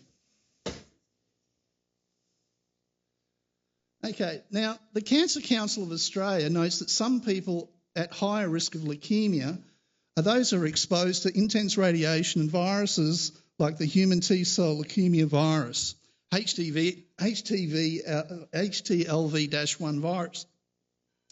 Now, HTLV virus, or -1 virus, is what causes the leukemia. It's the activation of that particular virus that sets off the leukemia. So those kids in Cesano in Italy, that's pretty much what happened to them. We'll go to the next one. Now, leukemia can be caused by the activation of the human T-cell leukemia virus, type 1, the first human retrovirus to be discovered. Approximately 20 million people worldwide are estimated to be infected with HTLV-1. Approximately 90% of the infected individuals remain asymptomatic carriers, which means showing no symptoms during their lives. But studies for many years now have shown that dormant viruses in humans can indeed be activated by exposure to low levels of non-ionising electromagnetic radiation, particularly in the 50 hertz range, which is what the power will be from the wind farm. Let's go to the next one. Now, they knew this for a long time. Here we have the environmental health criteria number 16 in regards to radio frequency and microwaves. This was published by the World Health Organisation. This is the World Health Organisation's document. And it says that microwaves in the frequency region of 60 to 100 gigahertz virus inactivation or activation. So they knew this years ago. Let's continue. Okay, we'll continue. We'll go to the next one. Now, this is a pretty standard sort of situation here. Epstein-Barr virus is a typical virus which is activated by the radiation. Now, you'll find that Epstein-Barr, it's known as the space astronaut disease, because when astronauts go into space, they're in an electronic cocoon, basically, and they're exposed to the radiation. When they come back, they've usually always have activated Epstein-Barr.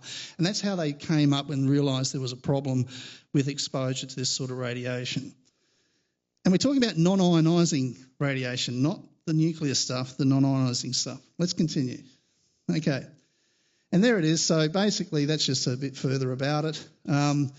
Epstein-Barr virus is now a known human carcinogen based on sufficient evidence from human studies. And this is from the government PubMed. So we'll go to the next one. This is the interesting bit.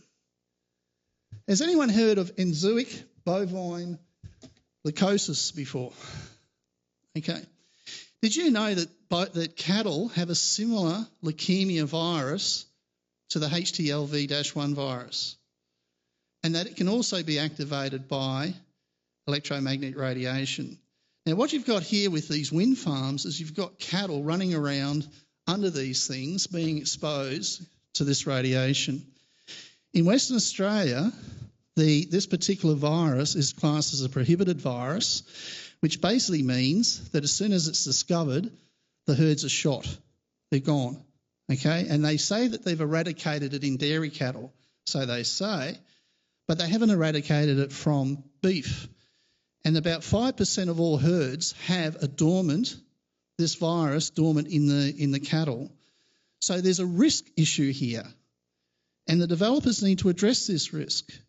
And we need to say, look, there's a risk here, folks, in regards to livestock.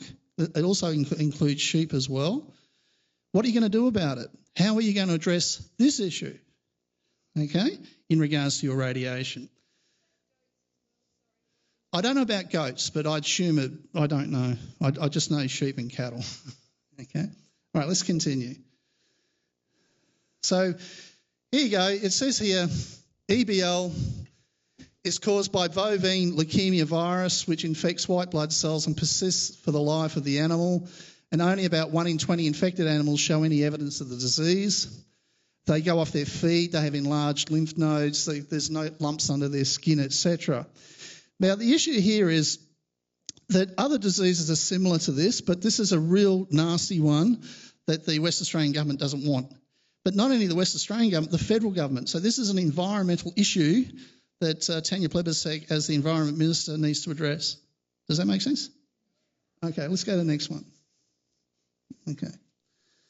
Now, the preventive and therapeutic strategies for bovine leukemia virus, and this is in regards to HVL. But listen, look at this. Bovine leukemia virus is a retrovirus closely related to the human T-cell lymphatic virus known as HTVL-1. Starting to get the drift? Okay, good. All right, let's go to the next one.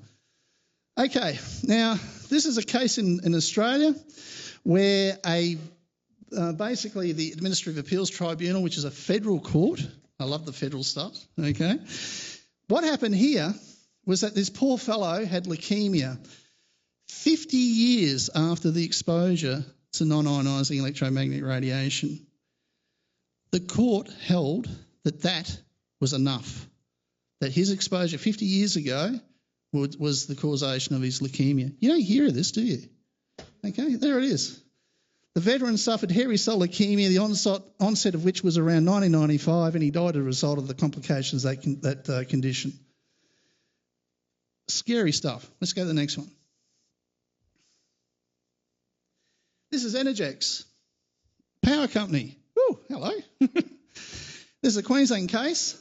They're out there. You just got to find them. Okay. Now, in this case, the senior judge Skeen was held to ask a question. And it says here, the questions raised in the issue of the appeal was this: whether that induced current can cause cancer. And if so, is there a level, and what level, at which there is a recognisable risk of cancer?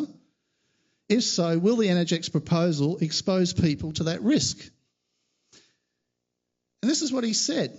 There is statistical association with some studies have identified between long-term exposure of EL-MEF on the onset of cancer, particularly childhood leukemia. Is this starting to sound familiar? This has led the World Health Organisation listing ELF-EMF in the category C of possible causes of cancer. The conclusion I reach on question B is the answer is uncertain and demanding of further research. There is, however, some statistical evidence that long-term exposure of children to ELF-EMF of greater than 4 milligauss, which is 0.4 of a microtesla, could be hazardous to their health. This is the court. Let's continue. Okay.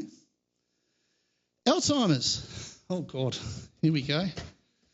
Okay. In 2010, the Australian Specialist Medical Review Council, I love these guys, okay? This is the Australian government, okay? This is not some whack job, someone wearing a tinfoil hat. This is the actual Australian government saying this. In 2010, the Australian Specialist Medical Review Council provided a statement of principles, which a statement of principles is actually law. It's actually a declaration. That's a legal instrument concerning Alzheimer-type dementia, and concluded that being exposed to a magnetic field of 2 microtesla, 2 microtesla at least 8 hours per day over a period of 10 years would be connected to the onset of Alzheimer-type dementia. Let's go to the next. Let's have a look at the evidence. Let's actually look at it. There it is. Okay, there's the statement of principles. Okay, let's go to the next slide and we'll enlarge it. And this is what they said. They're talking about death, attributed to deaths in regards to Alzheimer's, and it said this: being exposed to at least 2 microtesla of extremely low frequency electromagnetic field for at least 8 hours per day for a continuous period of at least 10 years before the clinical onset of Alzheimer-type dementia. You can't get more evidence than that there is an adverse health effect associated with this sort of radiation. Let's continue. Okay, I just talked about magnetic fields. I haven't even touched electric fields. Do you know how it works? If I get an electric current, if I imagine I've got a cable, I'll put an electric current through it. Whenever you have an electric current going through a cable or through the air, you always have a magnetic field that goes around it. Does that make sense? That's why we call it electromagnetic radiation. So, Andrew, if we can go to the next one, please. So let's have a look at the APANZA's supporting document to its safety standards. I'm using their own material. I'm not making anything up. This is their stuff. All right, let's go to the next one. Okay, now this is a supporting document called Medical Aspects of Overexposure to Electromagnetic Fields. This is actually in this, they actually mention this document as their supporting paper as to why they established the standards. Let's find out what it says. Let's go to the next one. Here we go. 50 to 60 hertz fields. The main acute health effects of 50 to 6 hertz electromagnetic fields are caused by the induction of voltage gradients, which may elicit an action potential and cause excitation of nerve, muscle and cardiac tissue. It says this: it can alter the synapse activity in the brain at 0.075 volts per metre. We're talking about 30,000 volts, okay? That nerves can be stimulated at 6.15 volts per metre and cardiac muscle at 12 volts per metre peak. Cardiac muscle, that's scary. Let's go to the next slide. They call it poisoning. When you get exposed to this stuff, electric fields, you become more sensitive to the radiation the longer you're in it. And there is no antidote. It's called EMF poisoning, or some people call it EHS, which is electromagnetic hypersensitivity. Okay? Let's continue. Okay.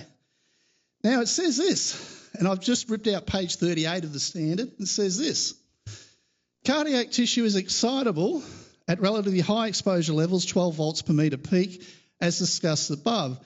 It may be stimulated to cause arrhythmias, which may be life-threatening. This requires emergency medical treatment. Also, electromagnetic interference of medical devices may occur. Overexposure may cause interference with medical devices, which are often designed to be immune, protected from normal EMF exposures. And these devices may include cardiac pacemakers, insulin pumps, hearing devices, etc. Let's have a look at that. Let's go to the next one. Okay. Now, this is Hocking. They mentioned in the safety standard, you'll see that they mention this Hocking study, and they talk about the IEEE standard. And when they go on to it, they talk about, this is what they rely on, is the APANZA is not setting up their own standard, they're relying on the IEEE. And in the IEEE it says this: it provides practical advice for the assessment of medical devices and makes comment on medical implants. So this advice from the IEEE should be sufficient for most cases, and no further steps will be required by APANZA, such as performing computational analysis, which is unlikely to be an option for many persons. Let's go to the next slide. Okay. The IEEE says this: all medical equipment must be declared suitable for use in fields up to 3 volts per metre. Pacemakers, insulin pumps, hearing aids, sleep apnea machines, they're all designed only to withstand an electric field of 3 volts per metre. If I'm in any stronger electric field, it could basically make that malfunction and I could potentially die, okay? I have towers, telecommunications towers, and one in St Luke's in Sydney, which is radiating kids in this school at 27 volts per metre. Okay, so you have to get them to address this. How many volts are you going to pump out of this thing into the environment? There's 6,000 residents that live around this thing.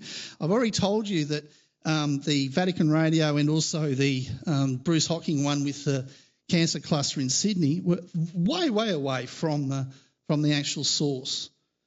Okay? Scary stuff. Okay, let's go to the next one.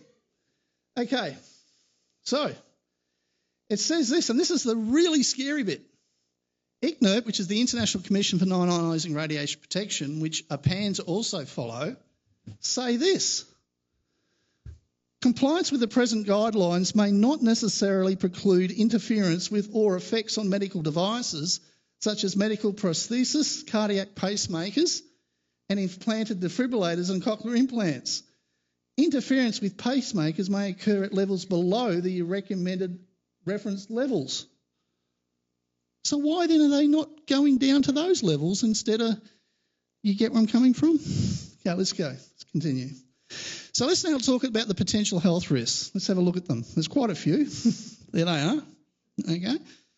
So we've got assault, and I'm going to explain that to you in a minute, and you'll find this really interesting, how the criminal law works to stop these things. All right. We've got tinnitus, ear pain, and particularly in children who can hear high frequencies whilst adults can't. And I'll give you a little demonstration about that shortly. Skin rashes, skin lesions, electromagnetic hypersensitivity, which means you become sensitive to the stuff and you can't stand being in any electromagnetic field, and you actually get very sick. It has fibromyalgia type symptoms, brain fog, there's all sorts of things. But anyway, it causes heart palpitations, eye tremor, acoustic neuromas, there's fatigue, fibromyalgia symptoms, which I just said, Epstein-Barr virus reactivation, you have nerve damage, alteration of the synapse activity of the brain, interference with pacemakers, hemochromatosis. If you have a hemochromatosis gene in you, you'll be affected by the radiation as well. Okay, just thought I'd let you know. Okay, we have cancer, autism. There's leukemia, which I just talked about, activation of the HTVL virus, especially in kids. Blood disorders, heart conditions, brain fog, headaches, localised pain when exposed to radiation, Alzheimer's. Okay, let's go to the next slide. Okay, so how did I do this? How did I stop Chalumban? I got an expert radiation physicist to go out there and actually measure the current levels of radiation that were in Chalumban. They already had a high voltage power line which was actually servicing 2 other wind farms that were nearby. And one was called Caban and the other one was called Emerald. Emerald Wind Farm, Windy Hill Wind Farm. I can't remember the names. But anyway, what we did was we actually got him to come out there because they've come out in their public environment report, saying this is the level of radiation that's going to be coming from this thing, and this is the current levels. Well, we went out and did our own report, and we found it completely different. All right, so let's go to the next one. Okay, I won't worry about that one. That's just my lawyer. Anyway, so here we got noise loggers. So basically noise loggers were set up, etc., in the area. Okay, and we basically, set up all these little devices all over the place, far away from the actual power lines, far away from the wind farm, close to it, in residences, all that sort of stuff. And even on the Chalumban wind farm itself. Let's go next. Okay, so this sort of talks about, this is one company that also does noise logging, and we'll go to the next one. Now, this is a company, we're probably going to have some issues. This is a company called SensorWeb, which is who we engaged. And SensorWeb actually did the monitoring for us. And these guys have got accredited radiation monitors. They actually do nuclear sites. They go to uranium mines. They go into hospitals, those sorts of things. Wherever there's nuclear stuff, they do the radiation testing. but they also do it for normal electricity, okay? But they also do it in regards to microwaves and sonic radiation, okay? And that's who we use. So we needed to have experts to counteract the experts that the Chilumban developers were putting up, all right? Let's go to the next one. I could play it, but I think it'll take too long. So that's one director talking, and then you've got another director who's explaining what he does. But let's have a look at the reports that these guys did. So here they are. So they went at page 21 of the report for the Windy Hill wind farm. They found that it irradiated a magnetic field of 100 microtesla at a peak with a minimum of 106 microtesla. The Turbine wind farm peaked at 172 microtesla with a minimum of 111 microtesla.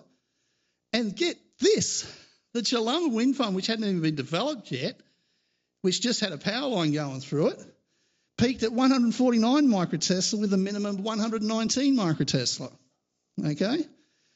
There were residences in the area which were tested, peaked at 130 microtesla, who had kids in the residence, by the way, with a minimum of 95 microtesla.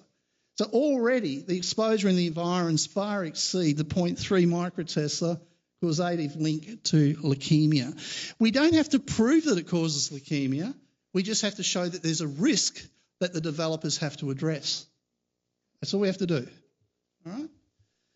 Now, these figures are extremely alarming, especially since the Chilumban site and the Turbine site had not become operational yet,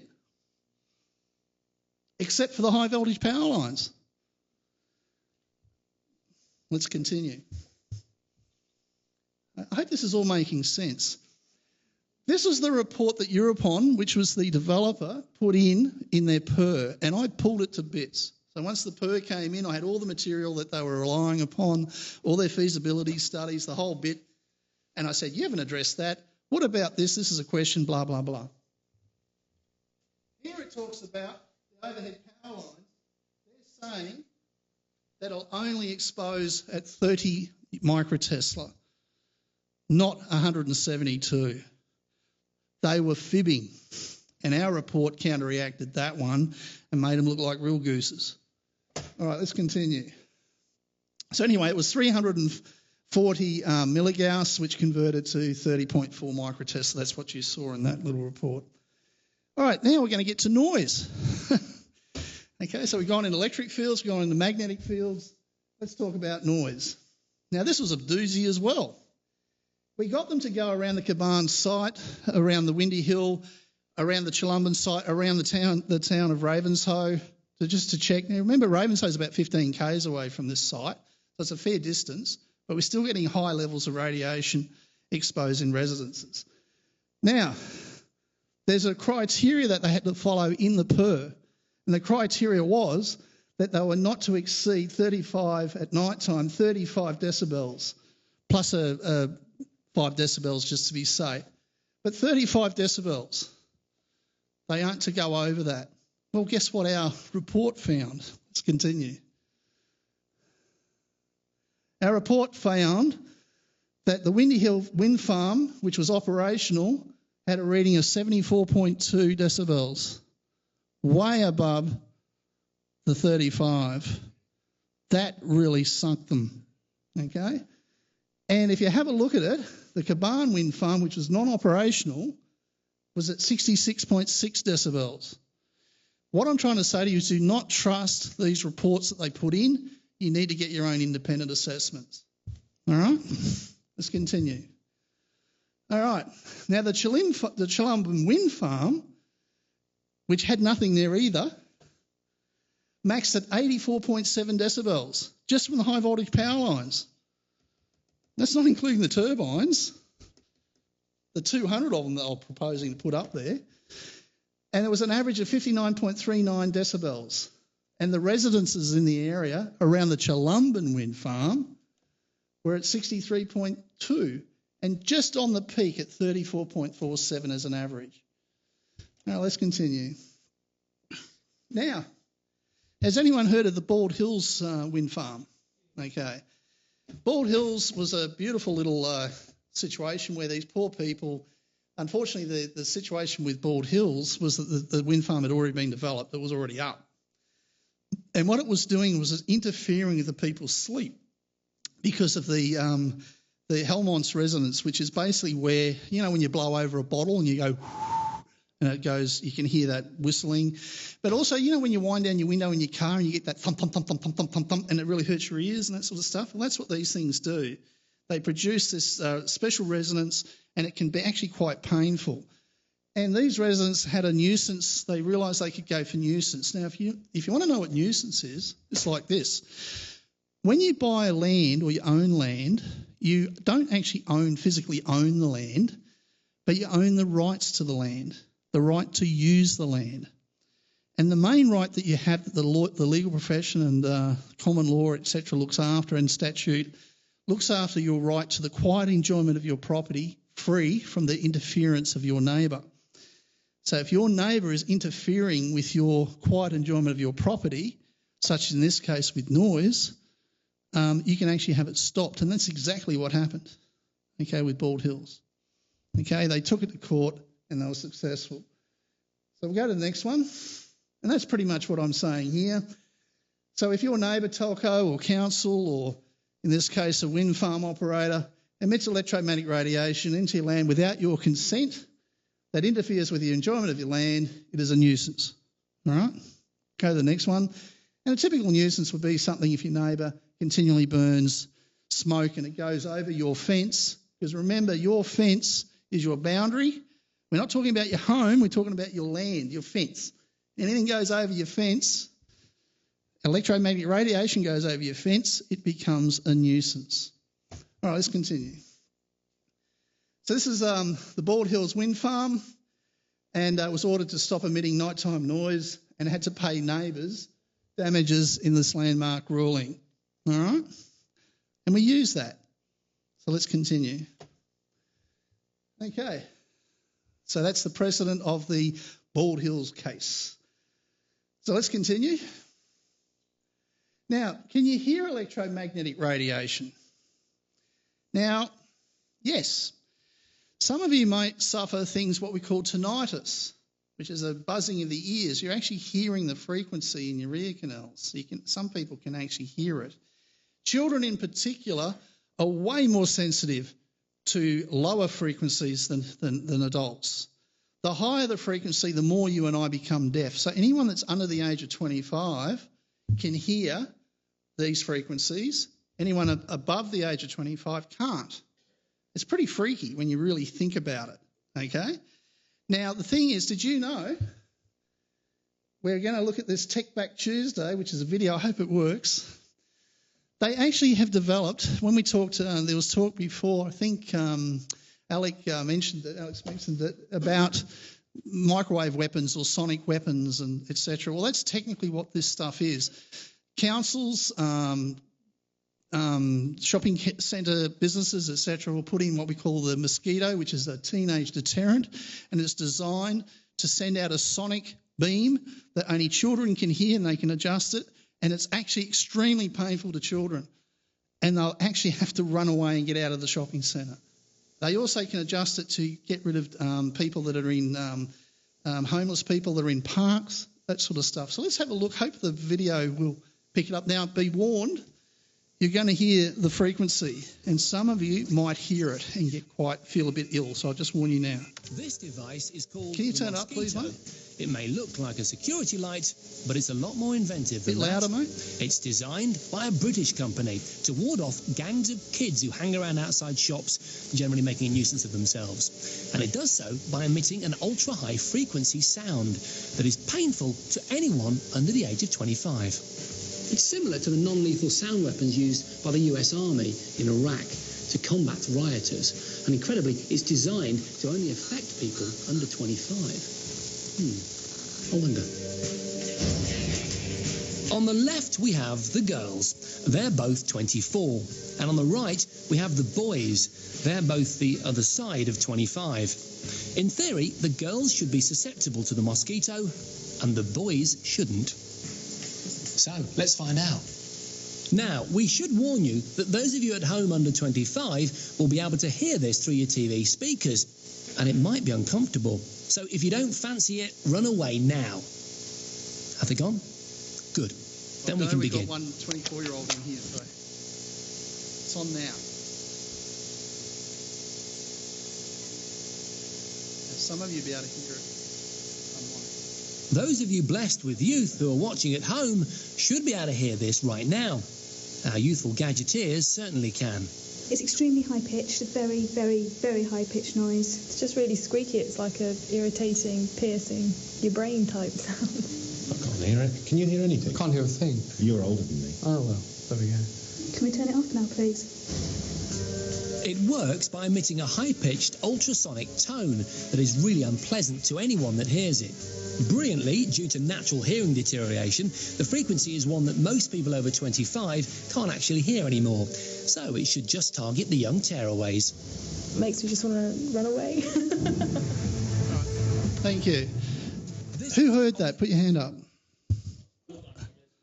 Okay, so some of you did. So usually people that can actually hear it, if you're over 25, there's a potential that you could be, I'm not a doctor, but you could be EHS or developing EHS. You're more susceptible to the radiation than others, unfortunately. So was it high pitched? Did it make you feel a bit ill? Anyone that's heard it? Okay, you actually didn't feel too good about it? Okay, we've got anyone here under the age of 25?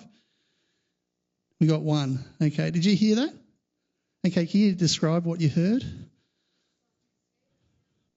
So it was like a bzzz. Was it loud?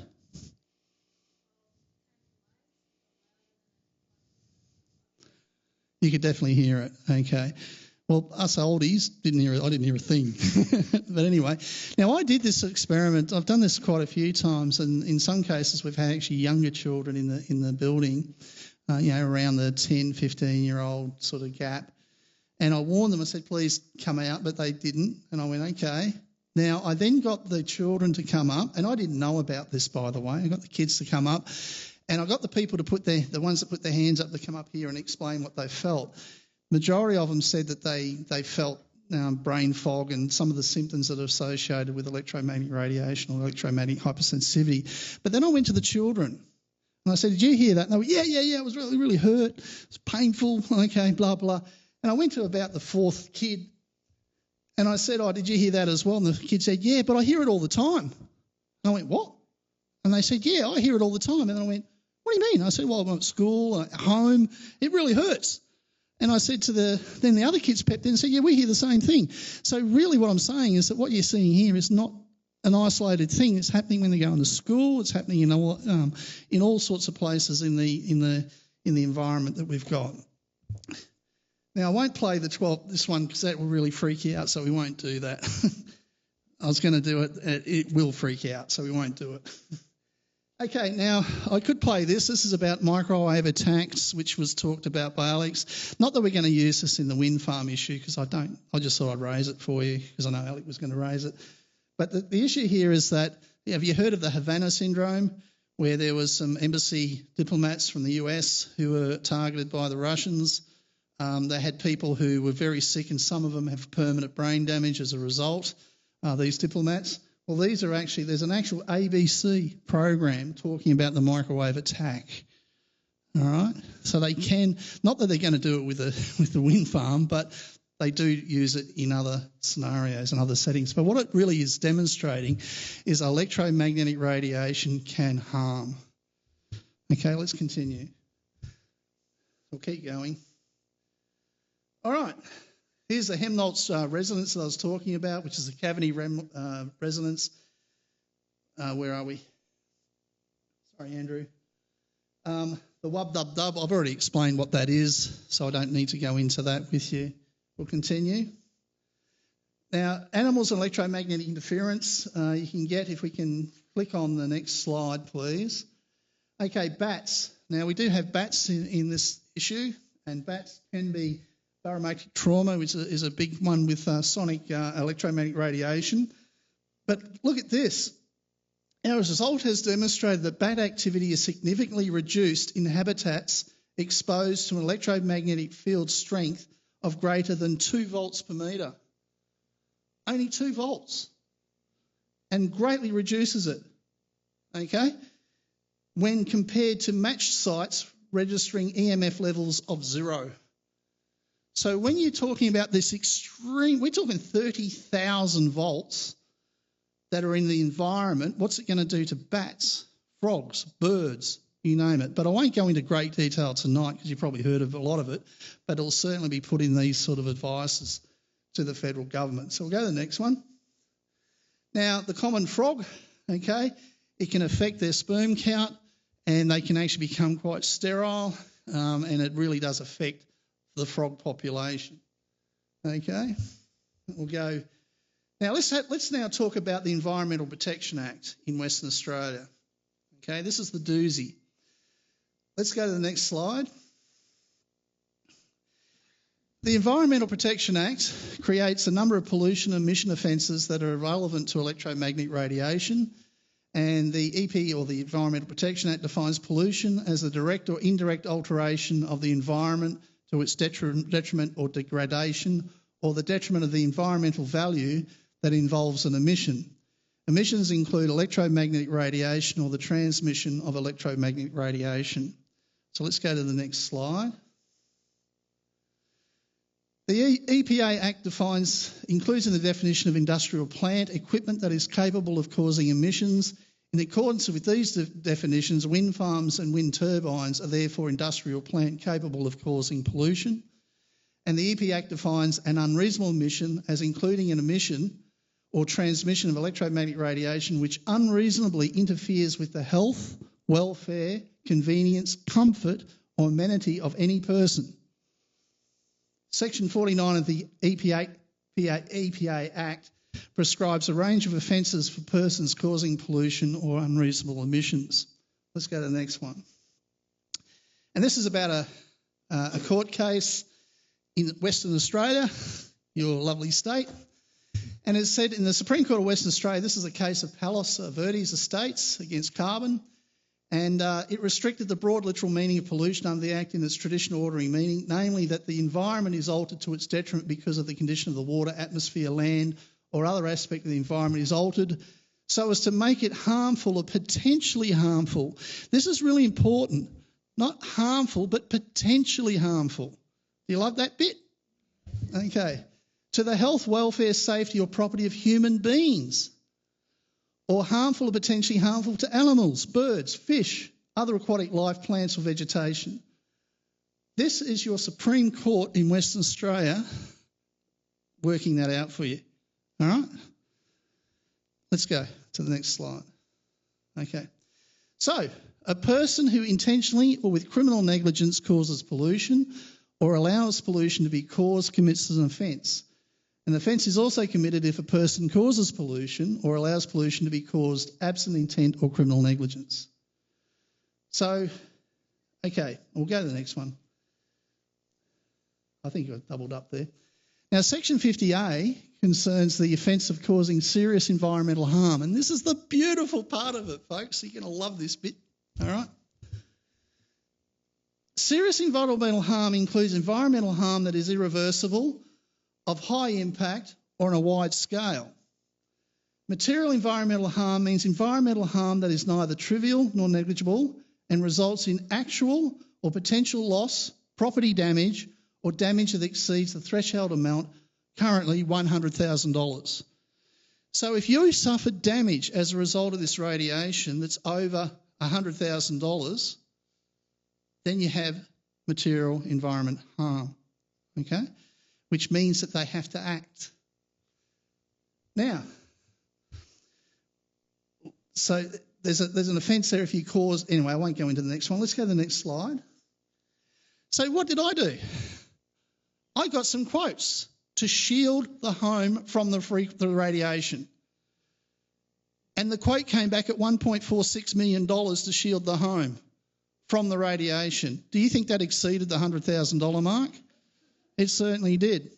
And it wasn't just one person. There's quite a few that got their quotes. You can actually shield your home by setting up electromagnetic radiation shielding which is a very expensive process to try and protect or mitigate you from the exposure to the magnetic fields and the electric fields from the radiation. Does that make sense? Okay. And that's what we did. We provided these quotes, put them in my advice, sent it off. How are you going to mitigate that? Okay. Now, the beauty of this is if the development did go ahead and they built it, I could take them to court and sue not only the developer, I can sue the politicians, I can sue whoever made the decision that caused their negligence to allow this to occur. So there are options that are available. So it actually sets you up for future litigation by having a simple quote. Does that make sense? Let's continue. And this is and the magnetic shielding is at $225 a square metre. That's why it went up to the 1.4 million. It's pretty expensive stuff. Let's go to the next slide. Now, this is the one I love. This is going to make so much sense to you. It's not rocket science. Oh, Andrew, can you go to the next one, please, mate? This is your criminal... Oh, sorry, apologies. I get a bit animated. The term used for assault in Western Australia comes under the Criminal Code Act Compilation Act. What a name. But it's 1913, and I'm just going to read it out to you. A person who strikes, touches, or moves, or otherwise applies force of any kind to the person of another, either directly or indirectly, without his consent, or with his consent if the consent is obtained by fraud. But I won't go into the next bit. But the most important thing is they touch them either directly or indirectly without his consent. I simply get my clients to send, and I draft it up for them, withdrawal of consent notices to the developers saying we do not consent to being touched by your radiation. If you do, it'll be considered to be an assault against my body. Now, if you have a look at it here, this is the best bit. The term applies force in the legislation says this, includes the case of applying heat, light, electrical force, there it is, gas, odour or any other substance or thing, whatever if applied in such a degree as to cause injury or personal discomfort. It's the personal discomfort we work on, not the actual injury. Did you know that in criminal law, you cannot touch someone without their consent? It's as simple as that. And you can't do it with sending a radiation beam to you either, okay? So we use the monitoring equipment to show that the radiation is coming over your fence and it's actually touching and penetrating your body, if that makes sense. All right, let's continue. Okay. Now, this is even better. We've got a lovely doctor in the room. And this lovely doctor, I was talking to him last night, and I said, have you heard of the International Classification of Diseases? He said, certainly have. He said, that's what we use to diagnose and treat and codify various ailments and health issues with people around the world. It's a codification that's used by doctors, the medical people around the world. And the one that the World Health Organisation publishes it, and it's called the ICD-11. So let's go to the next thing and see what it says, okay? I'll go to the next one. So Australia uses it, so we'll go to the next one. Look at this, non-ionising radiation. What the hell's that doing in a PF medical code? And look at it says, PF13, assault by exposure to non-ionising radiation. We now have an established health effect, folks.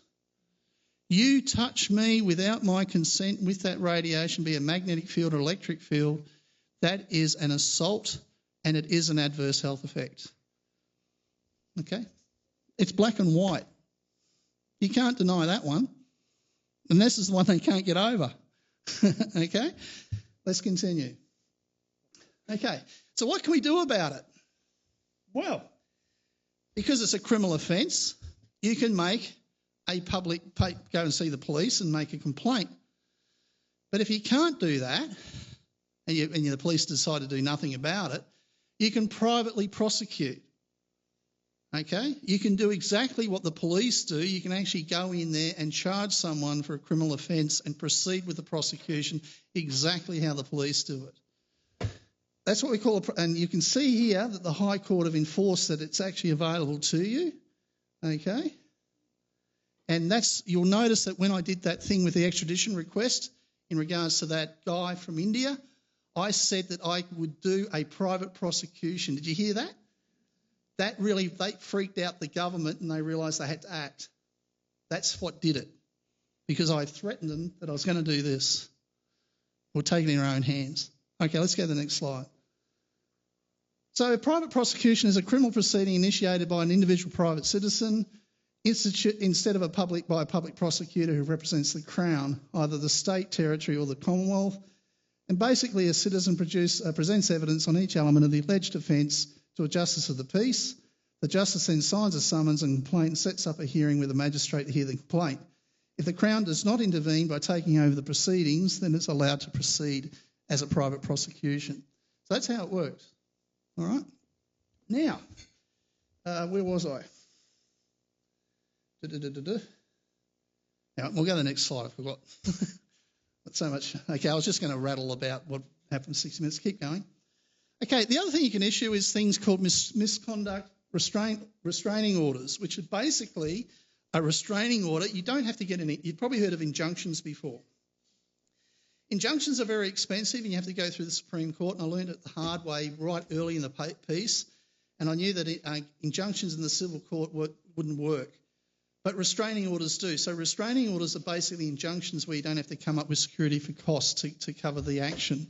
So in effect, an MRO can be put against a developer, and it says this: if they're likely to behave in a way that would reasonably intimidate or offend neighbours, such as attempting to or actually touching or penetrating them with non-consensual electromagnetic radiation emissions and to pollute their land and residence, damage neighbouring property, rendering it uninhabitable to your clients, or radiation protection shielding to be installed to mitigate the damage, and behave in a way that is likely to lead to a breach of the peace, such as trespass to the person.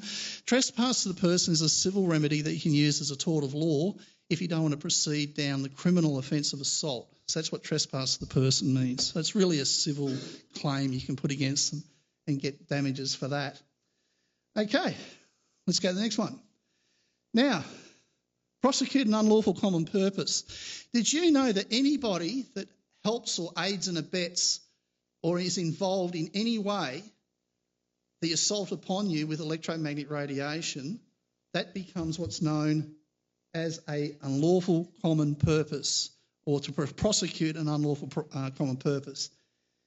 Section 8 of the Western Australian Act says this, that when two or more persons form a common intention to prosecute an unlawful purpose in conjunction with one another, and in the prosecution of such purpose an offence is committed of such a nature that its commission was a probable consequence of the prosecution of such a purpose, each of them is deemed to have committed the offence.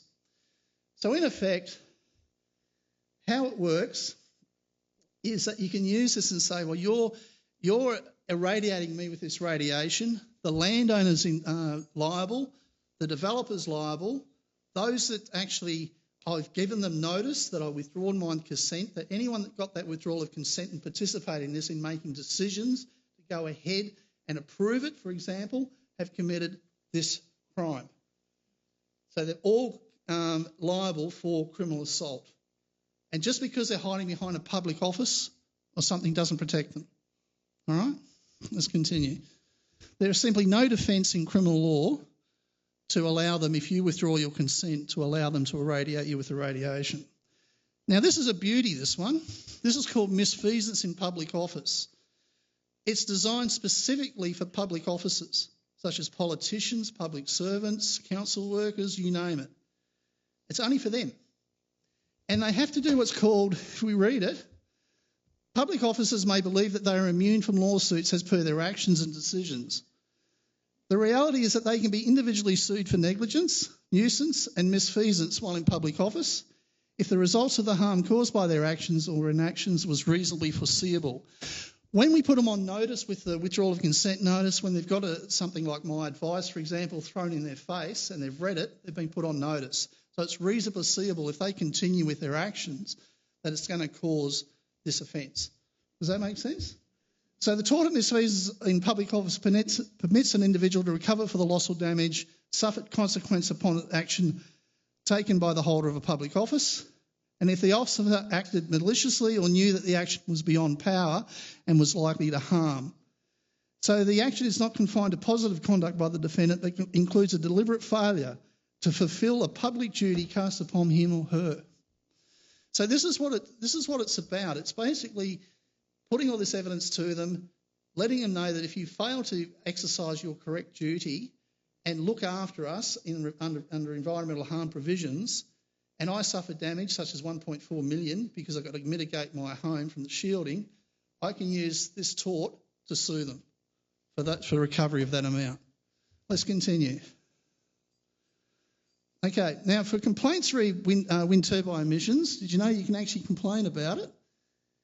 There is an authority, a federal authority. Let's go. Next one. Okay, there's the Australian Government, the Australian Energy Infrastructure Commissioner. Has anyone heard of that person before? Well, you do now. All right, continue. Okay, now the current commissioner is Mr John Sheldon. He was the interim Australian Energy Infrastructure Commissioner while the process to permanently fulfil this important position. It goes on. But look at what Mr Adrian Dyer, who he replaced. And they removed this so to hide it before. They got rid of him just last year. Okay? But guess what he was? Mr Andrew Dyer commenced in the role of National Wind Farm Commissioner in November 2015. The role and name of the Commissioner was expanded to the Australian Energy Infrastructure Commissioner. Okay, now this role, so what I'm trying to say is that the National Wind Farm Commissioner is still this person up the top, Mr John Sheldon. You can make a direct complaint to him about the wind farms. All right? Good. Okay, let's go to the next one. Okay. Now, you can also go to the Corruption and Crime Commission. Because you're being assaulted, you've been involved, there are heaps of things you can do to force public servants to do their job. All right? Let's have a look at this.